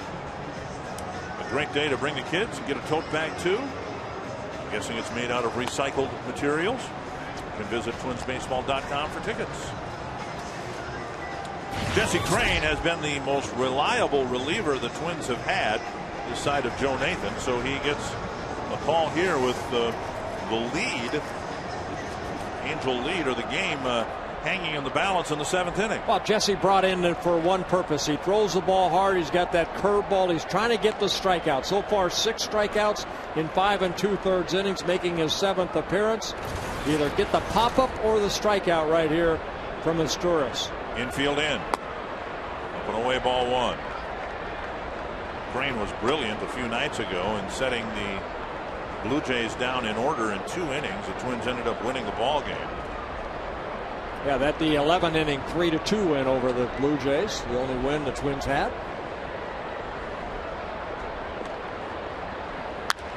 Flipped foul, 1-1.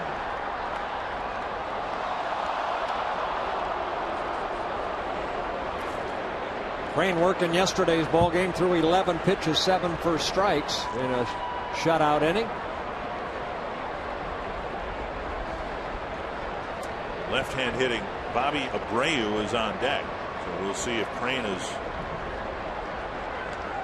going to have a short stint or a long stint here tonight. Popped up. Infield was in, so Punto has to retreat into short left field. Out number 2. That's exactly why Gardy made the move right there. There's the newest Twin just arriving. Plane was supposed to land around 7:30. Juan Murillo is heading down to the Twins bullpen. I asked Ron Gardenhire after he said, we want to see him pitch and have a bullpen session and all that to see what we've got. I said, well, does that rule him out for tonight? He goes, you have to be careful with that. You say that, and then situations present themselves, and you end up with Abreu being intentionally walked, wishing you hadn't said somebody was ruled out. So Murillo sent down to the pen, and we'll see whether he's brought into the game tonight or not. That's the second time that Abreu has been walked intentionally. Blackburn fell behind on him in the 5th inning, 2-0, and they ended up walking him.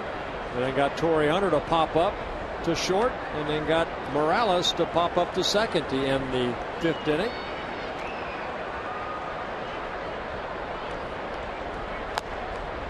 So Abreu walks, 1st and 3rd for Hunter. The intentional pass of Abreu worked in the 5th because Hunter popped up. So did Morales, and Blackburn got out of the inning.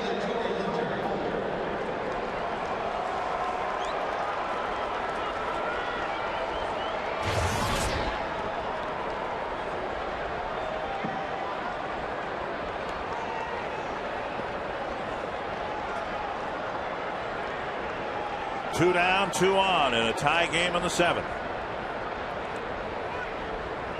Popped up behind the plate, but Redmond runs out of room.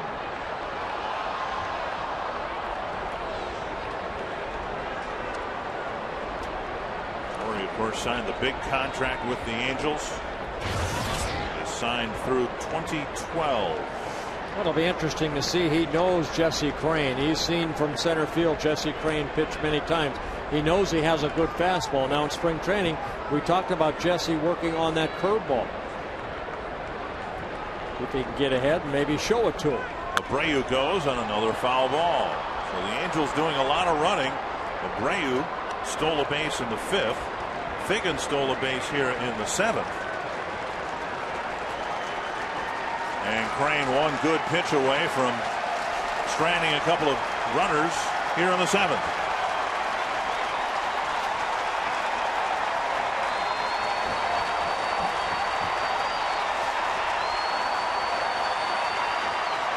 Two strikes to Hunter. And Abreu goes and again advances to second without a throw and without anybody covering the base.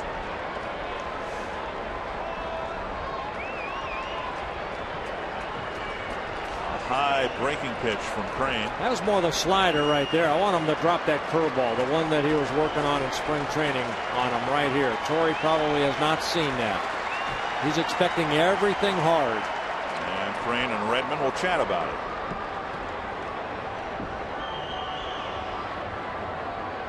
Come on, call that curveball. Torrey hasn't seen the curveball. Remember, I was working on that on spring training.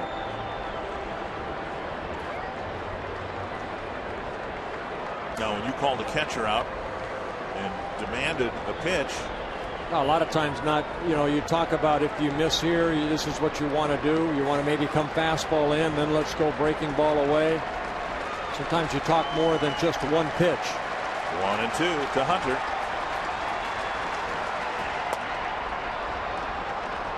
Fastball up and away, 2-2.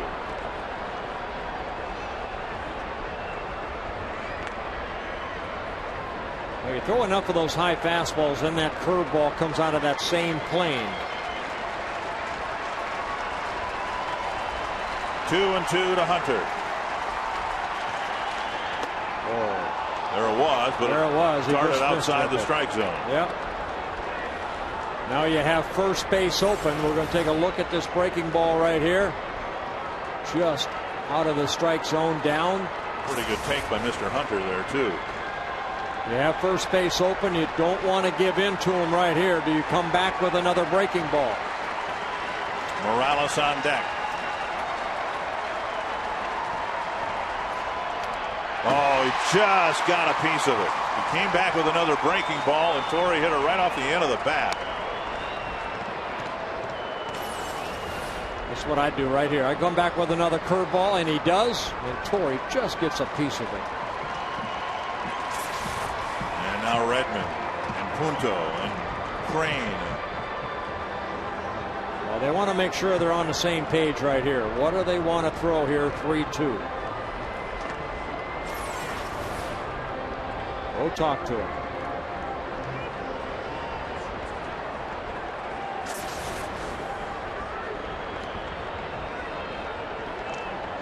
He's thrown him quite a few breaking balls here in the last 4 or 5 pitches. That's what's so great. That's why I love the game so much. You could go fastball in on him right here. If you walk him, nobody hurt. Or you go to another breaking ball. You do not throw a fastball away. Up and away. Why? It's fouled back. Why? Because of that right there. He challenged Torrey right there, and Torrey just got underneath that high fastball. Francisco Liriano lamented that in the ball game yesterday. He came up with a fastball away, and it was lined into right field for the go-ahead run for the Blue Jays. I dropped the hammer on him right here. Another 3-2 to Hunter. And he missed. That's okay. But now the bases are loaded with 2 outs, and Morales to the plate. I always looked at her. I got fresh meat coming up right now. So he tried to get him with a breaking ball, and Torrey took a couple of slurves, curves, what have you, off the plate. And now Morales with the bases loaded and 2 outs.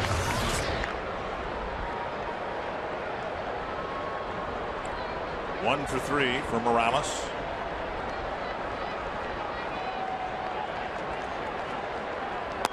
There's a fastball in the outside corner. When you saw Breslow warming up right there, Morales a switch hitter coming into this game, hitting .286 as a right-handed hitter, 200 from the left side. And you already have someone out there like Crane that's loose that hopefully will make some good pitches here and get the Twins out of the inning. Ground ball through the hole to right. Figgins scores. Abreu coming around. And it's a 2-run single and a big hit for Morales, and the Angels lead by 2. Well, they just left the fastball right there, and Morales turned on it and found that hole between first and second.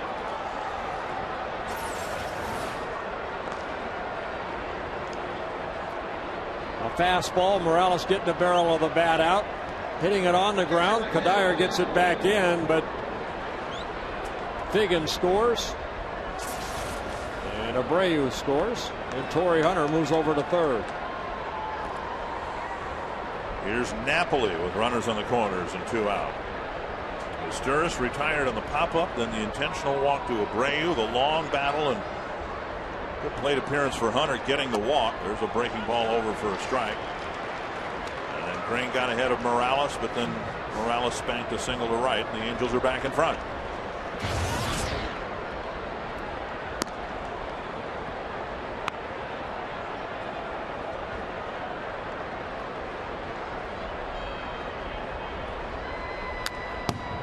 Big swing by Napoli. It's 0-2.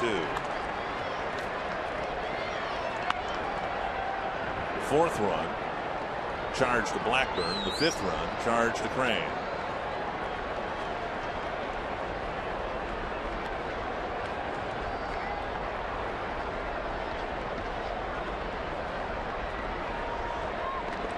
Two strikes to the Angel catcher. Blocked by Redmond. Another breaking ball. Crane, who you said pitched last night, now has thrown 20 pitches here again tonight. This is just the 7th inning.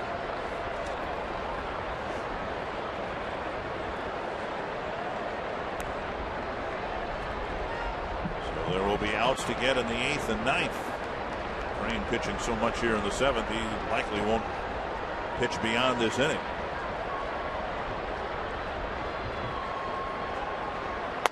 Very high, and it's 2-2.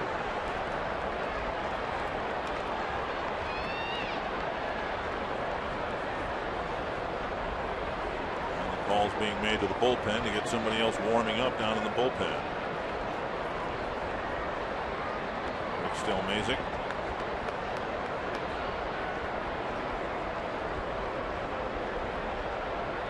Answering the phone.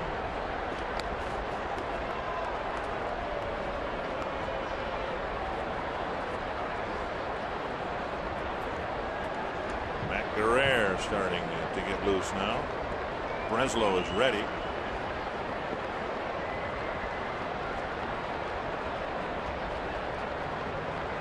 Two and two.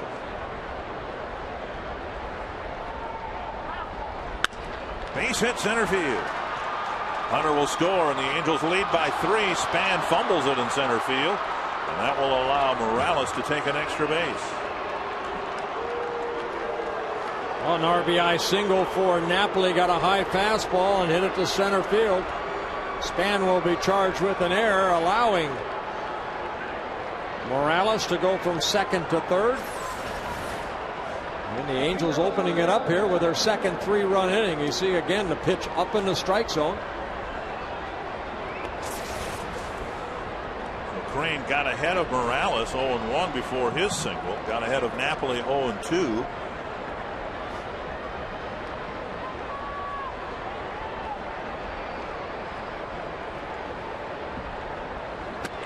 It all started with a Sean Figgins single.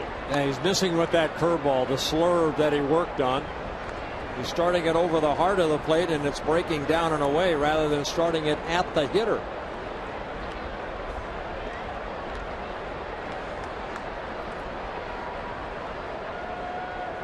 One 1-0 to Rivera. And a foul back, 1-1. Pitch count continues to mount for Crane.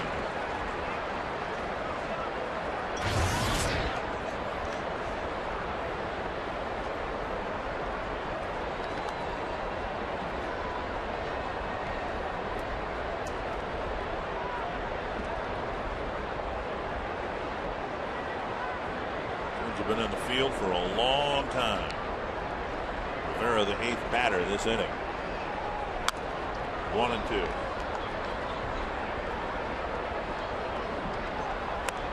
See, Jesse is just perspiring. And Anderson.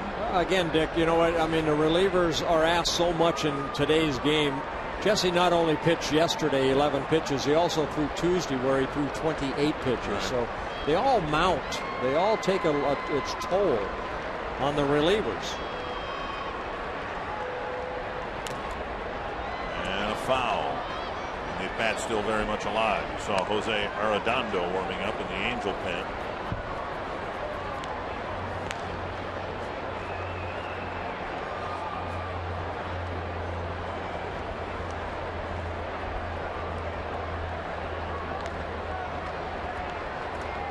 Four straight Angels have reached, starting with the intentional walk to Abreu. All this carnage here coming with 2 out in the inning.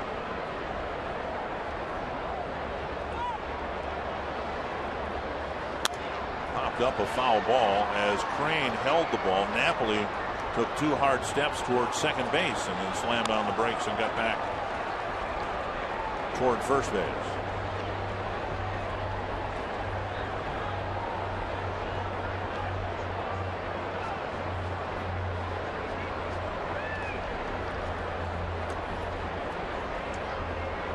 Seven pitches for Crane.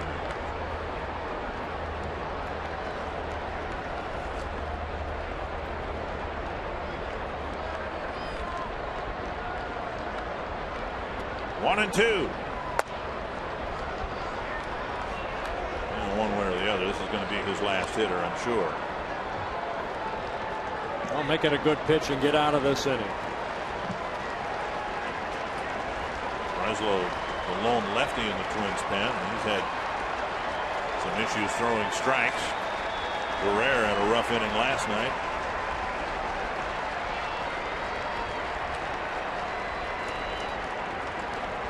Two and two to Rivera. And now it's a full count. Well, you can see him right there, either tiring or whatever it is for Jesse Crane, just leaving a lot of pitches up. The breaking ball doesn't have that good snap on it. He's missing down and away.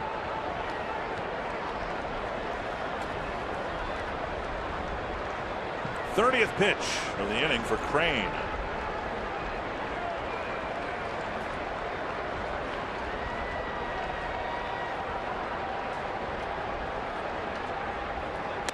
And it wasn't close. That'll fill him up and probably result in Crane being taken from the game.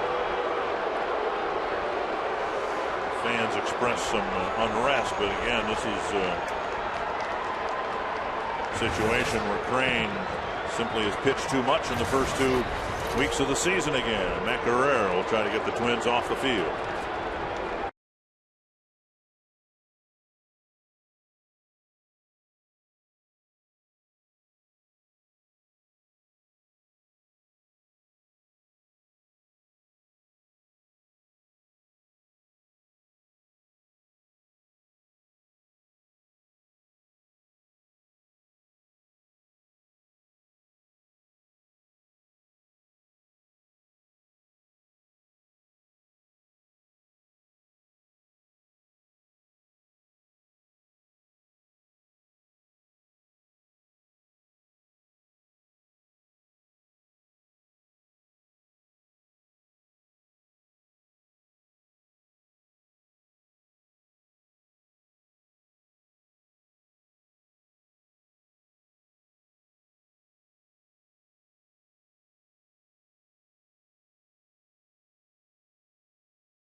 Between innings, Jesse Crane just exhausted.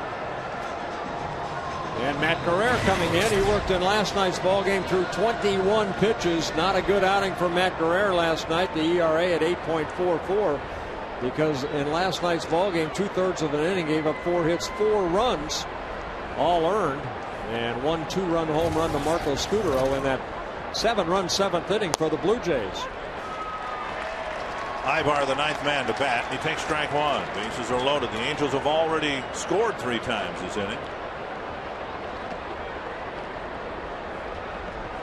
Ibar with a single and a couple of ground balls.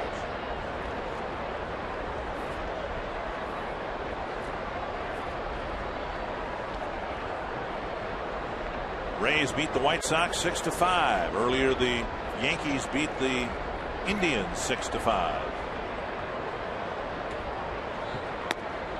1-1.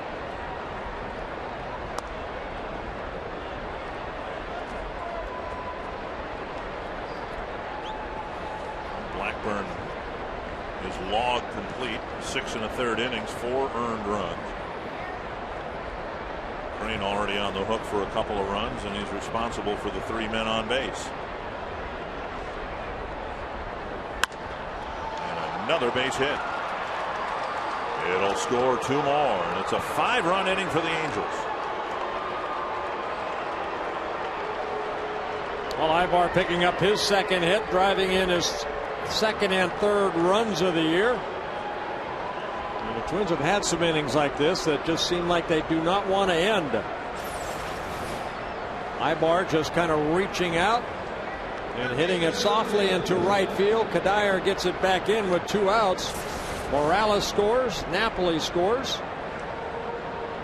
And on the play, Rivera stops at second.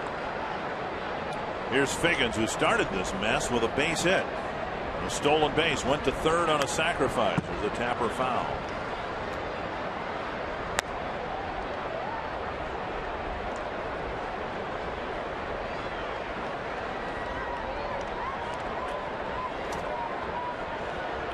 And the Angels doing it with walks and singles. There hasn't been an extra base hit in any one of either one of their rallies. The 3-run 5th or the 5-run 7th. Learning today that they'll be at least play at least a month without Vladimir Guerrero.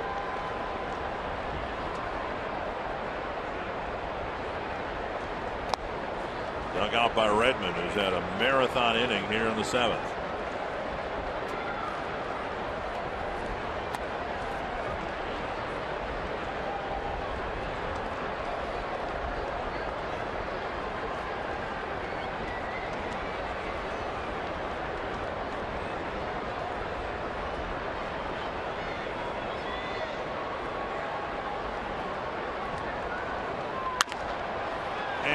Great stop at short. Nowhere for Punto to throw the ball, with Harris playing over towards right field. It'll be another hit, but Punto's diving stop kept Rivera from scoring.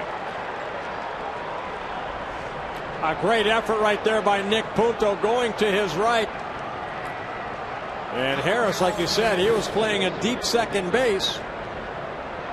And Nick Punto thought about going to second, but nobody there. He holds up, and the bases are loaded again. Figgins with his 3rd hit of the ball game. Second this inning, 5 singles, 3 walks, and ball 1 now to Howie Kendrick. And about every one of those at bats for the Angels, I think, has come in this inning, or so it seems.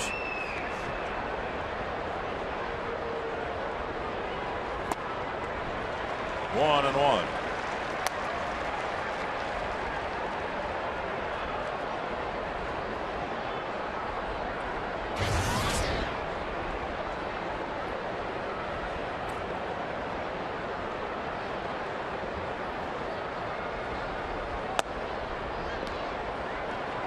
Two and one.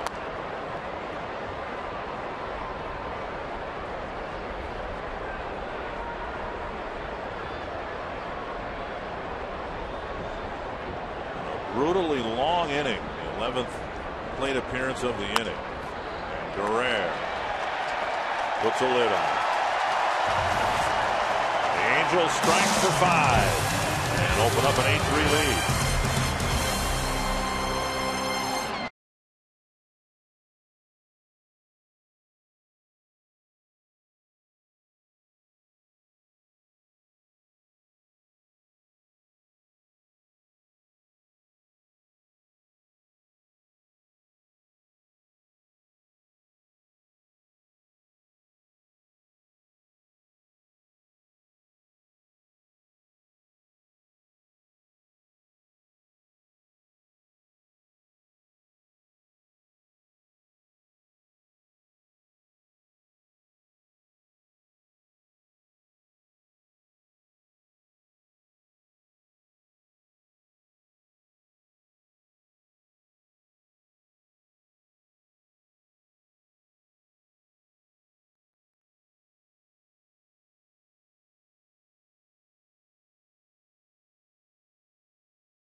Is brought to you by McDonald's. I'm loving it. By Dive. Live strong, live bold, live now. Dive. Grab life. And by Aflac.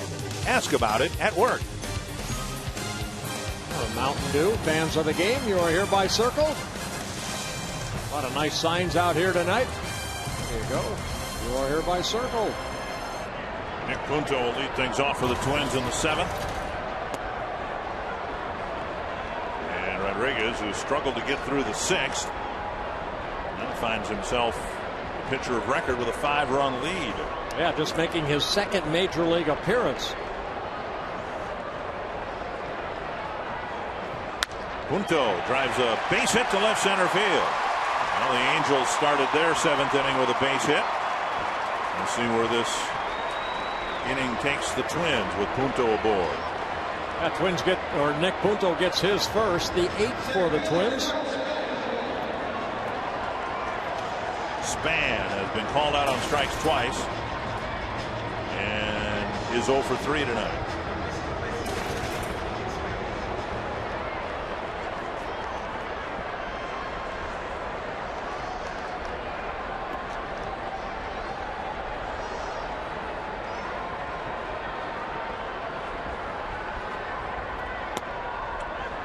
The pitch that Span has been called out on a couple of times here tonight, a fastball that is over the inside corner.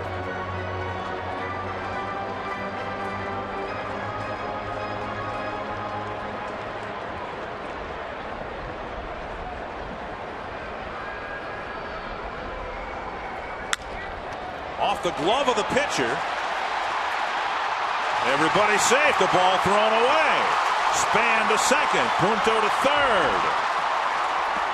And the Twins start the inning by getting a couple of hits. There's an error mixed in, and suddenly the Twins have a threat going immediately here in the 7th.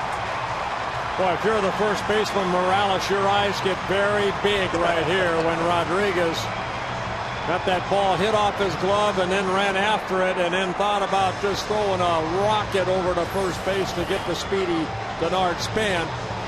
Off the glove, Rodriguez follows it and then flips it over. And Morales said, oh my goodness, I have to go chase that thing. So an error will be charged to the pitcher, Rodriguez. And the Twins have record runners at 2nd and 3rd. Hit given to Span, the error allowing both runners, Punto and Span, to take an extra base. Here's Harris.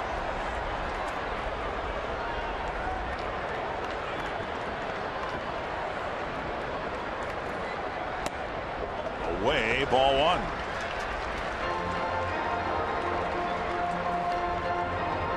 Harris and then Morneau, Kubel, and the Twins hope to string some things together here. At least answer with a couple of runs and get back in the game.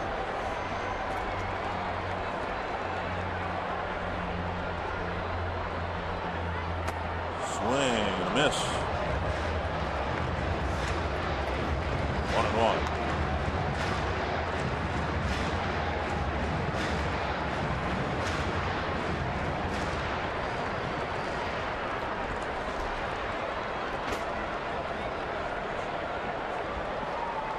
Punto at 3rd, Span at 2nd.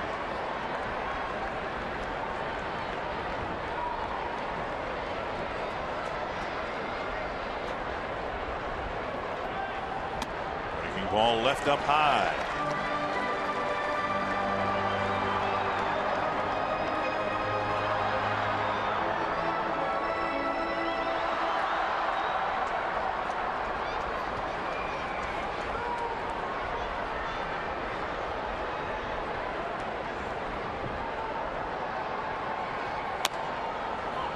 Chops it foul, 2-2. Yeah, you just want to make sure you make contact here. Ground ball to second base would pick you up an RBI and move Span over to 3rd. Base hit might pick you up a couple RBIs.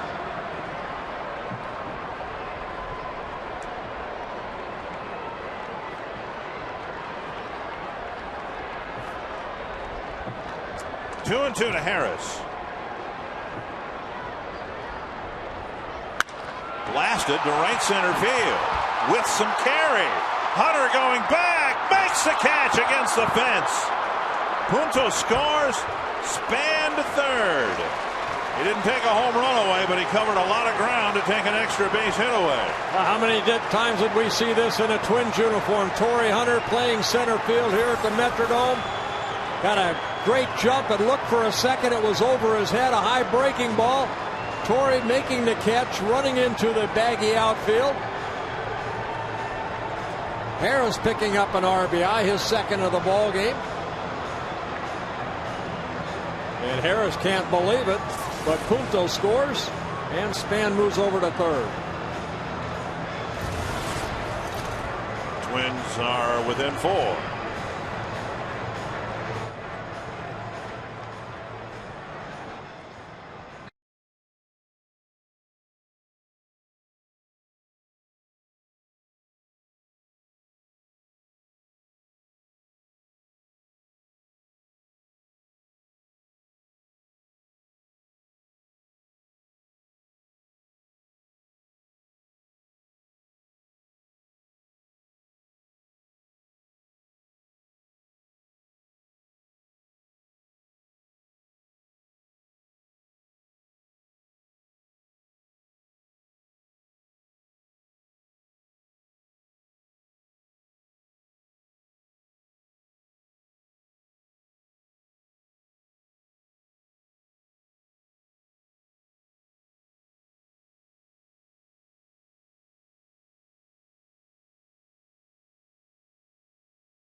Drive in right center field. The Twins get 1 run here.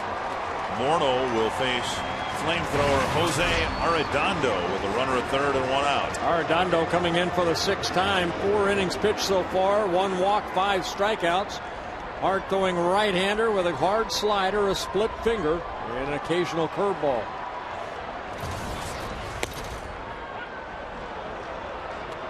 Strike 1. Morneau doesn't necessarily agree. Arredondo had quite a year last year out of the bullpen. 10-2 with an ERA of 1.62. Little pop-up, short left field. Rivera comes in, makes the catch. And out number 2. That'll bring up Kubel, who's a home run away from the cycle. Well, Kubel quite a night on RBI double in the first inning. That scored Justin Morneau when the Twins took a 1-0 lead. Then in the third, a base hit. In the 6th inning, a triple. Later scored in that inning. A double, a single, a triple, needing the home run. And the ball blocked in the dirt by Napoli. Ball 1. Last Twin to hit for the cycle, Carlos Gomez, last year in May. In Chicago. 3 hits against Mark Burley, and then got an infield hit against Aaron Wasserman. 1-0 to Kubel. Popped up and out of play. 1-1. There's some in the Angel organization who think Arredondo eventually can be a closer. He throws that hard. He's got nasty stuff, and he fits the bill because he strikes out a lot of people and hard to make solid contact against him.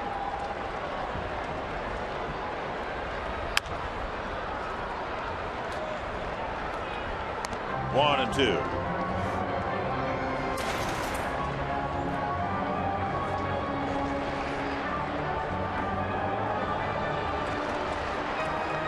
No activity in the Twins pen, so I guess we can surmise that Mac Guerrero will be asked to go out and pitch the 8th.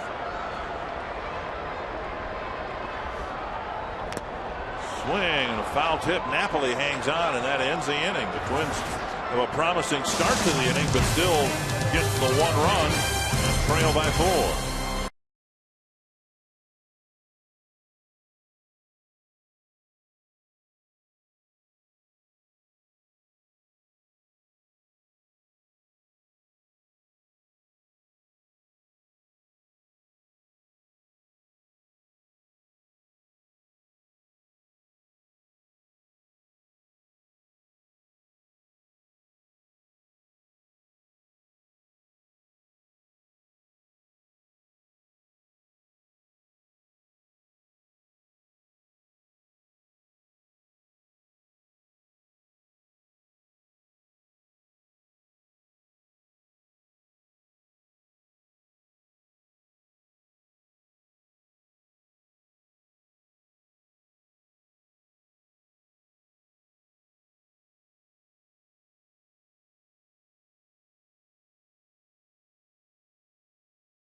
ugly score. 8-4 Angels. Maicer Izturis will lead off the Angel 8th against Matt Guerrero. Izturis, Abreu, and Hunter facing Guerrero, who finally got the final out of the 7th. In relief of Jesse Crain. Breaking ball wide of the plate, 1-1.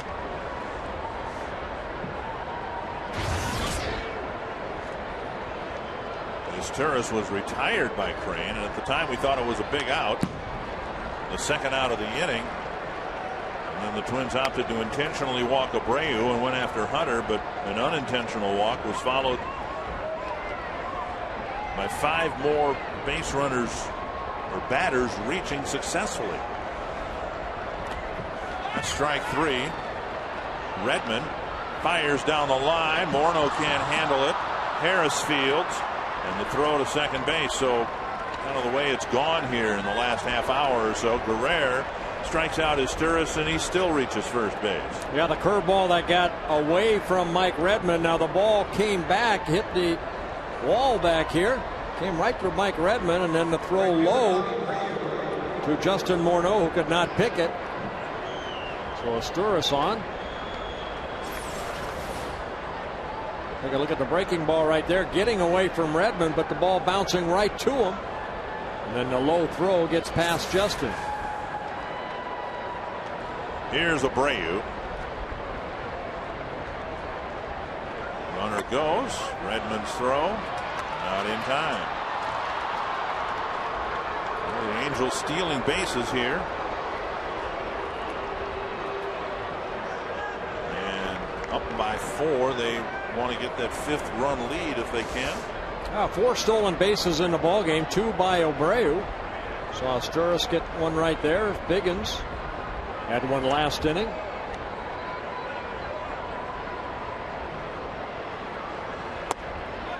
Check swing, 1-1.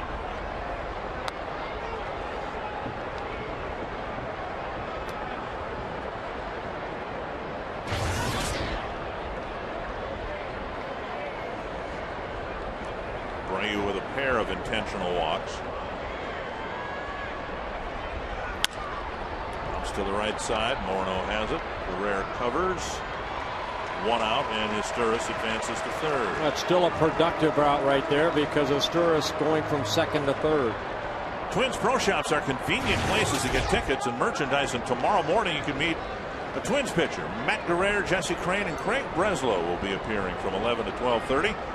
Twins Pro Shops are located in Minnetonka, Roseville, and Apple Valley. You can call 800-33-TWINS or visit twinsbaseball.com for details. Find out who is going to be where. Here's Hunter. Drew a walk in the 7th. Infield in. And Guerrero gets the outside corner.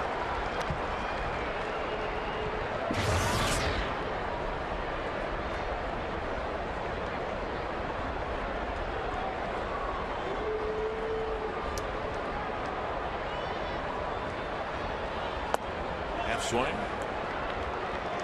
1-1. Hunter drew a big walk in that 7th inning, and he, to his credit, took some tough pitches, breaking balls just off the plate. Well, he fouled off that one breaking ball, just got a piece of it to stay alive. High and deep to right center field. Cuddyer on the warning track makes the catch. Trotting in from third is Izturis, and so the Angels get a run here in the 8th, with Izturis striking out and reaching base and coming around to score. Well, they do it the way that the Twins want to do it, and that's what Mike Scioscia and Ron Gardenhire are, that same type of manager. Credit Bobby Abreu by getting Izturis over to third, getting Torrey Hunter that RBI, his 6th of the year.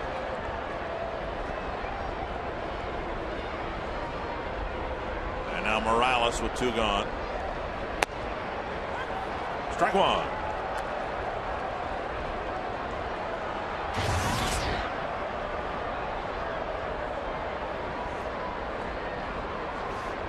Morales got the big hit so far in this ball game, that 2-run single. Crain got ahead with a fastball, came back with another fastball, and Morales turned on it and hit that ball between first and second.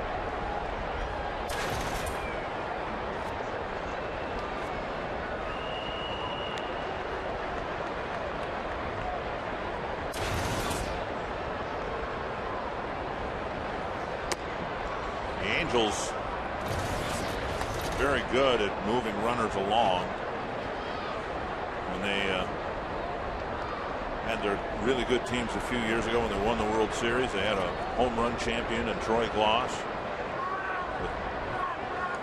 They are cut from the same cloth as the Twins. They have a bigger payroll, of course.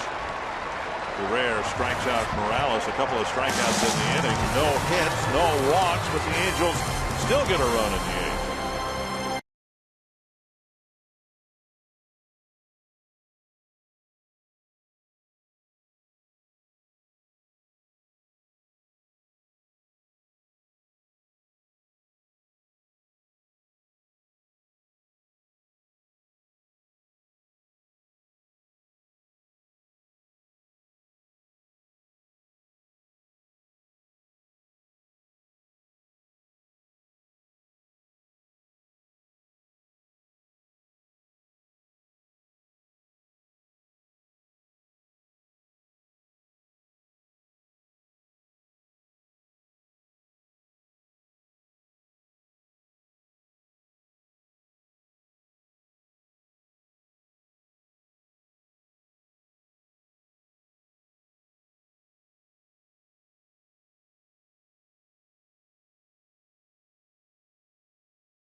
Has been a tough one for the Twins the last two nights. They currently trail 9-4 as we head to the bottom of the eighth inning. Coming up on Quest Twins Live featuring the Toyota postgame wrap.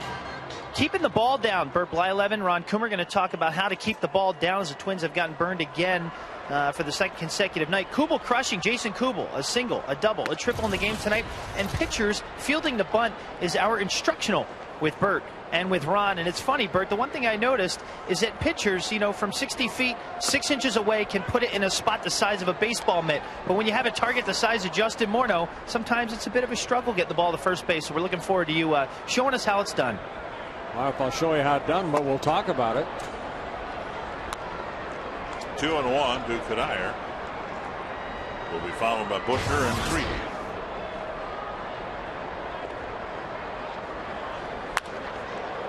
Foul. Nice pickup. Who was that down there? R.A. Dickey.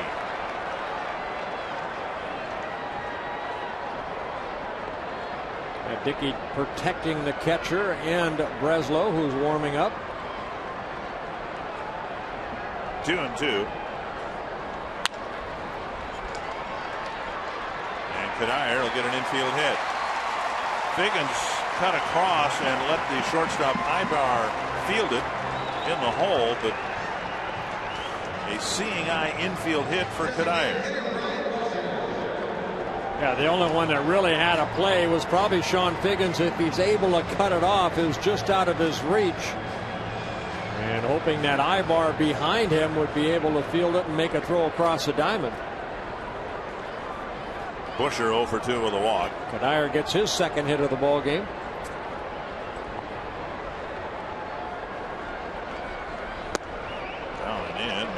Feet, ball one. Royals leading the Rangers 12-0 in the bottom of the eighth inning.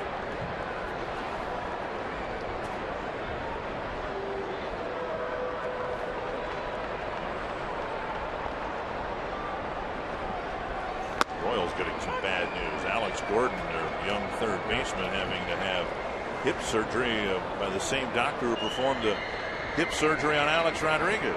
Oh, move Mark Teahen over there. That he's might be over there tonight. He's played everywhere else. Was a third baseman. That's a potentially really serious blow, though, to the Royals, who have a very good young team, and one of their better young players is going to be out for a while.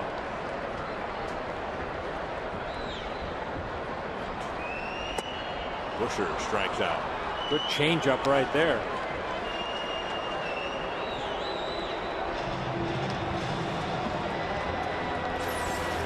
Arredondo pulling the string right here. Might have been that split finger. The ball dropping straight down, and Busher is second strikeout victim. Joe Crede drove in a run with a single that tied the game in the 6th. Since then, it's kind of fallen apart for the Twins again. There's a hard fastball over for strike one. Twins in danger of losing their 6th game in the last 7. Cuddyer goes. Napoli can't field it cleanly. Cuddyer should get credit for a stolen base.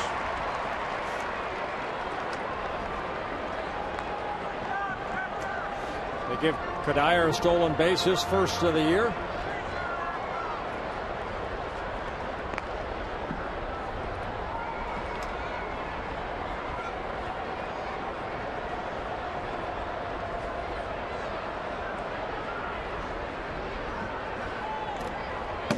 Goes to the backstop, and Cuddyer will move up another base. And what should be a wild pitch. Mark Teahen, by the way, the third baseman for the Royals tonight, 4 for 5 in tonight's game. Well, fastball underneath the glove or bounces off of Napoli. A wild pitch will be charged, allowing Cuddyer to get to third. 2-1 to Joe Crede. Infield playing back. Twins are running out of outs, but Crede does have an RBI waiting for him if he can simply hit it up the middle someplace past the pitcher.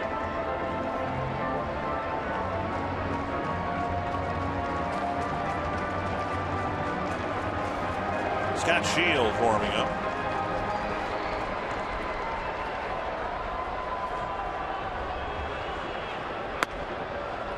Full count to Crede with Redmond on deck.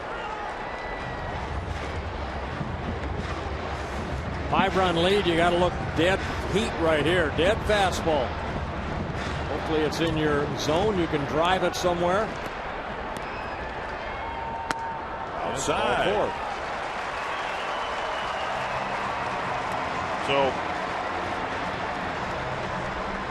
Mike Scioscia stealing a run in the top of this inning with the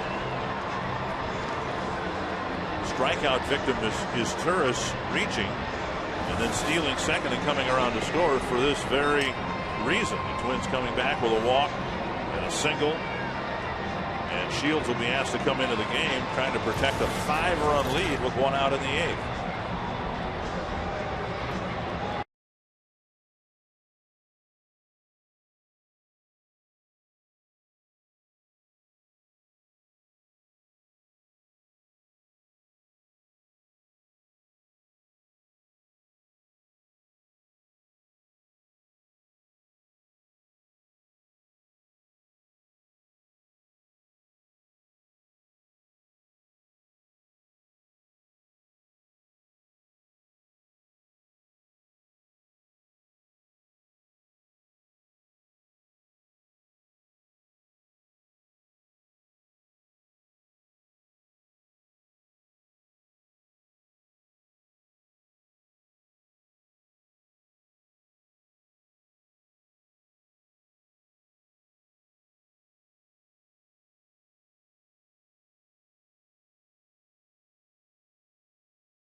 Going a little brusky here.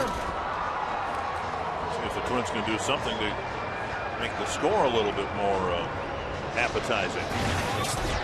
Scott Shields comes in with Mike Redmond coming to the plate. I'll see the 1.80 ERA for Scott Shields, making his 6th appearance. 5 innings so far. A couple strikeouts, 4 walks.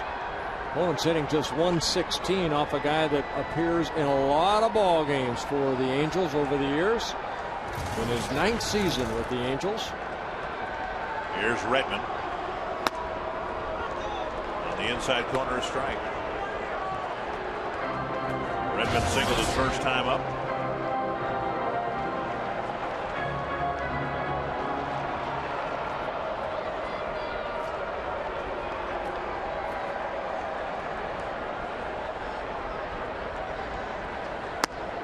One and one. Things have changed with the Angels. Of course, they don't have Frankie Rodriguez closing games for them now. Yeah, Rodriguez's success here, 62 saves last year, gives a lot of credit to Scott Shields.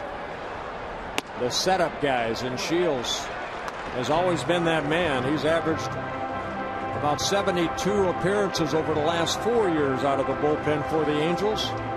Very durable. It's interesting, and of course I live here, not in Southern California, but with Rodriguez going to the Mets, the Angels in need of a closer. I didn't hear much conversation at all that Shields would inherit that role, as effective as he's been in the role he's in. Up and into Redmond, it's 3-1.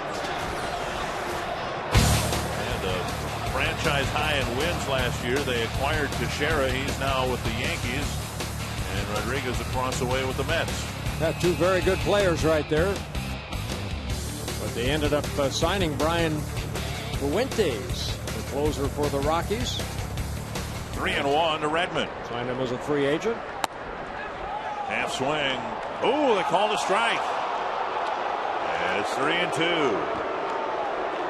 I didn't think he went, but I was wrong. Well, see, Redmond didn't go to first, so I think he was just kind of in doubt right there because it was 3-1. If he didn't think he went, he would have been on his way to first. Full count now.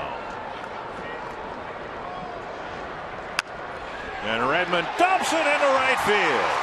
Canayer scores. Creedy holds up at second.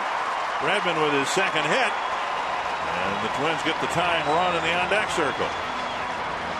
Well, your typical Mike Redmond swing right there, and sometimes a typical outcome.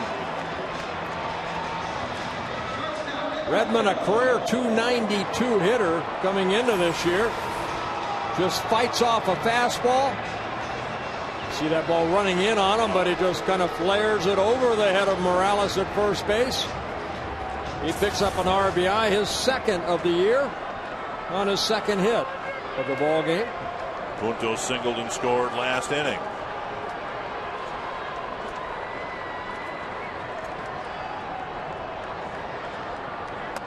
Very high, ball 1.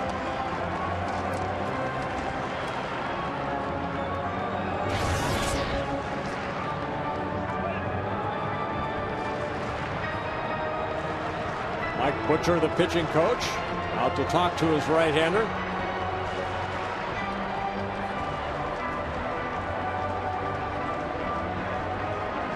In case you're wondering, this is not the Butcher who pitched for the Twins. That's John Butcher, who still lives in the Twin Cities.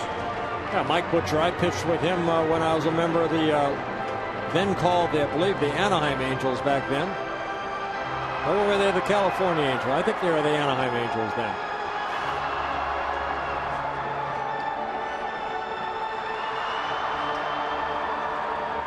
And the Twins are going to pinch run for Redmond. Jose Morales is going to come off the bench and run.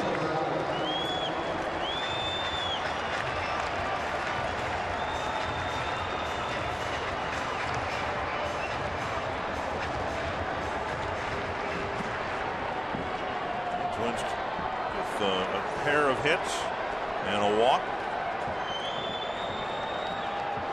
trying to jab their way back into the game. 2-0. Keeping in mind all the while of how the Angels busted the game open with a succession of walks and singles and before you knew it, they had 5 runs up on the board in the 7th inning. If the Twins get back, probably would be by the same approach. 3-0 with Punto squaring to bunt and Span on deck representing the tying run.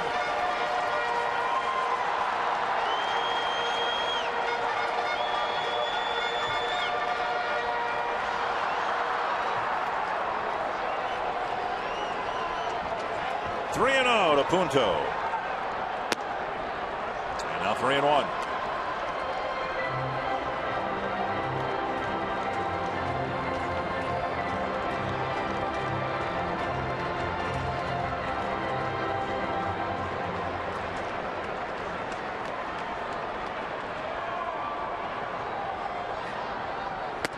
Walked him, and Span comes up, and one swing could tie it up.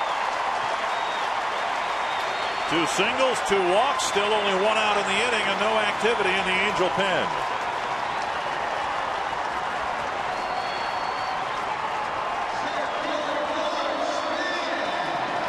Span singled in the 7th. Got as far as third base.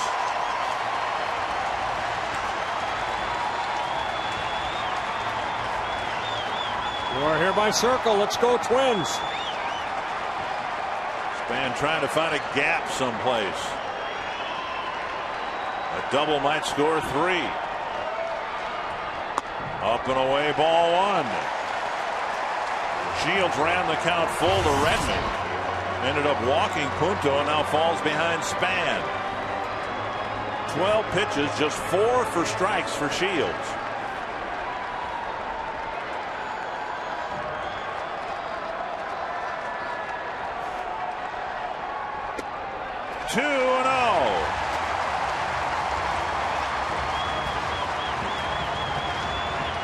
Now Napoli going to the mound.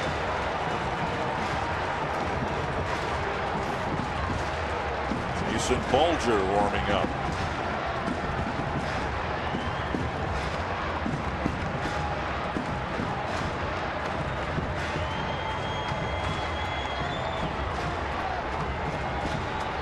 Greedy at third. Morales the pinch runner at second. Punto at first. 2-0 to Denard Span. Driven to right center field. Down for a hit. Hunter cuts it off. 2 will score. And Span moves into scoring position with a 2-run double.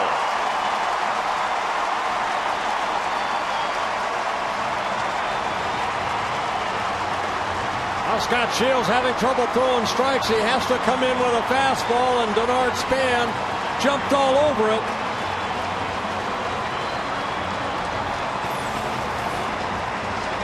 Hooking this fastball to right center. Torrey Hunter playing the hop. Joe Crede scores. Morales scores.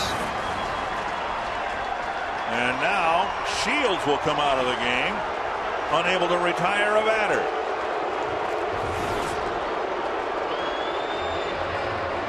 The 7th inning, a difficult inning for the Twins relief corps, and the 8th, a tough inning for the Angel relief corps.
with a 2-run double. He stands at second, representing the tying run. The Twins have scored 3 times here in the 8th, and Jason Bolger comes into the game for the Angels.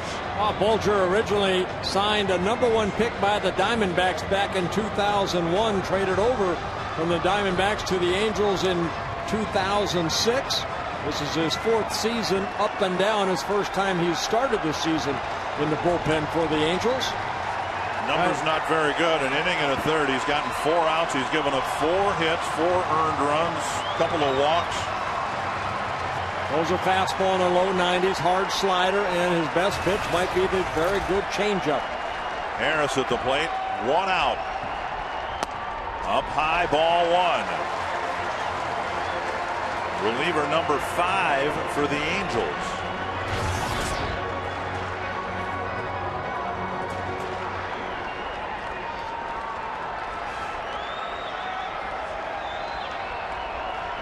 One and 0 to Harris. Breaking ball that hits the corner. In the event the Twins take the lead, maybe even if they tie it at this point, Nathan is warming up.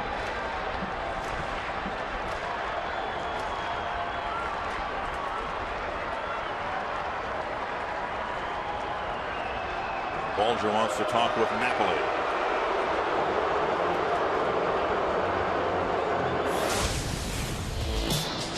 Brendan Harris, a home run, his first of the year. That came in the 3rd inning. That made the score 2-0 at the time.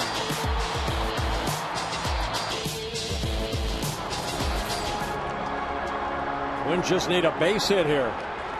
Span, of course, with great speed. Time called at the plate. Infield is back.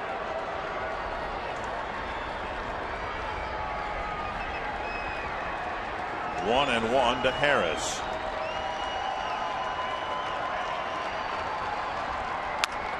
On the right field line, but foul. Harris tried to poke it into the corner. 1-2.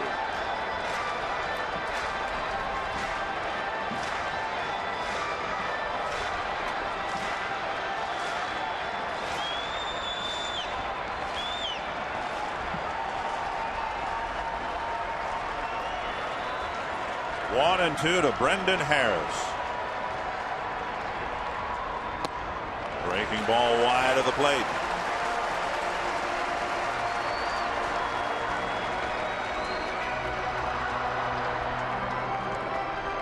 Bolger steps off the mound to go to his mouth.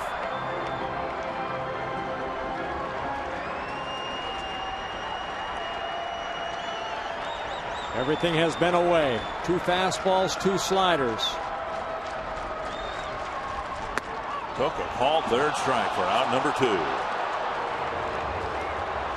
Well, he missed with the 2 breaking balls, and then he just kind of hung one right there. And Harris maybe looking for something else. Takes the pitch right there. A big strikeout for Bolger. Now Morneau is due up. First base is open. Butcher to the plate. An old axiom in baseball: you don't ever intentionally walk, intentionally put the go-ahead run on base. Especially with Kubel, who's got 3 hits tonight, hitting behind him. Well, a little scouting report, I believe, right there by Mike Butcher. Morneau walked in the first. Since then, a ground ball and a couple of outfield flies. And the Twins need one more hit here in the 8th. Well, they're going to go ahead and walk him to load the bases. To walk him. That was almost a strike. As the Abreu intentionally walked. Set things up for the Angels later on in the 7th inning. The Twins hope that'll be the case here with the Morneau intentional pass.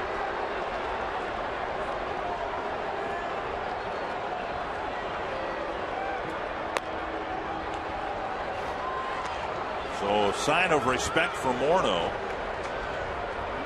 Late in the game, Mike Scioscia opting to intentionally put the potential winning run on base. 3/4 of the way to the cycle. Kubel's had a good night. Well, so far, Jason Kubel quite a night. An RBI double in the first inning, added a single in the third, and then a triple, and later scored in the sixth. One of the concerns here, too, Bulger has not been sharp with his control in his professional career. And so now you've taken away any margin for error. The bases are loaded with 2 out in the 8th. On the outside corner. Coming into the season, Bulger in 34 major league innings had walked 20 men.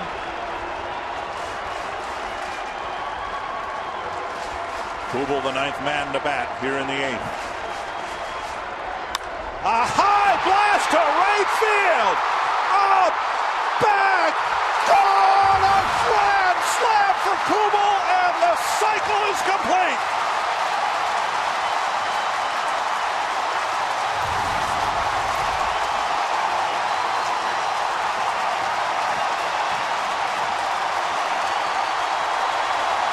Unbelievable!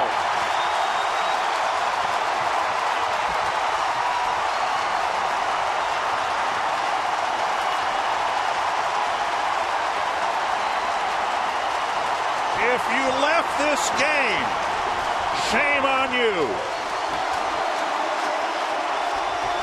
Phone calls are being made. Wow. Fans still on their feet. Really want Jason to come out, which he did. Unbelievable night for Jason Kubel. Twins taking an 11-9 lead.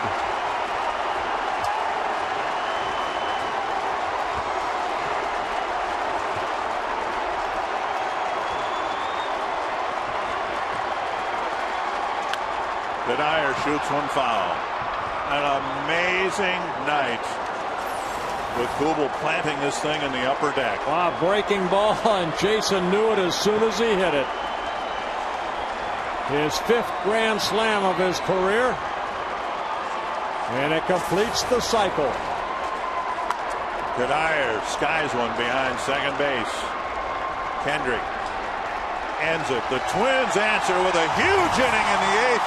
They'll take a 2-run lead to the 9th.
Nobody will beat the points that I got tonight on Pick the Stick.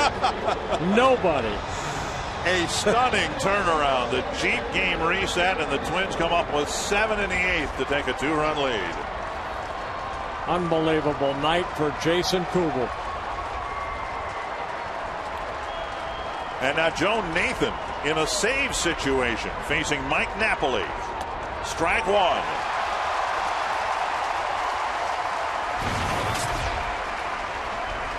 Paul Nathan making his 4th appearance. He got his first save back on Wednesday, April 8th against the Mariners. Twins won that game 6-5. Pretty good bet. Kubel will see some time out in left field in the coming weeks too. He gets a position. He hits for the cycle. Second Twin to do it in as many years. 2 strikes to Napoli. 3 strikes to Napoli.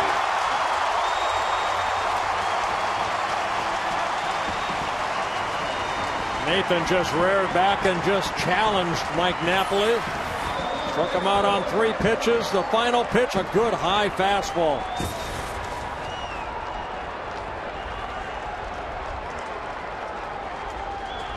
Juan Rivera.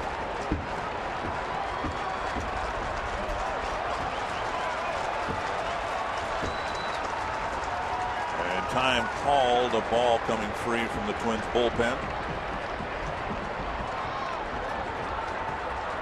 We may spend about 40 minutes in the postgame show just reliving the 8th inning. Swing and a miss, 1 strike.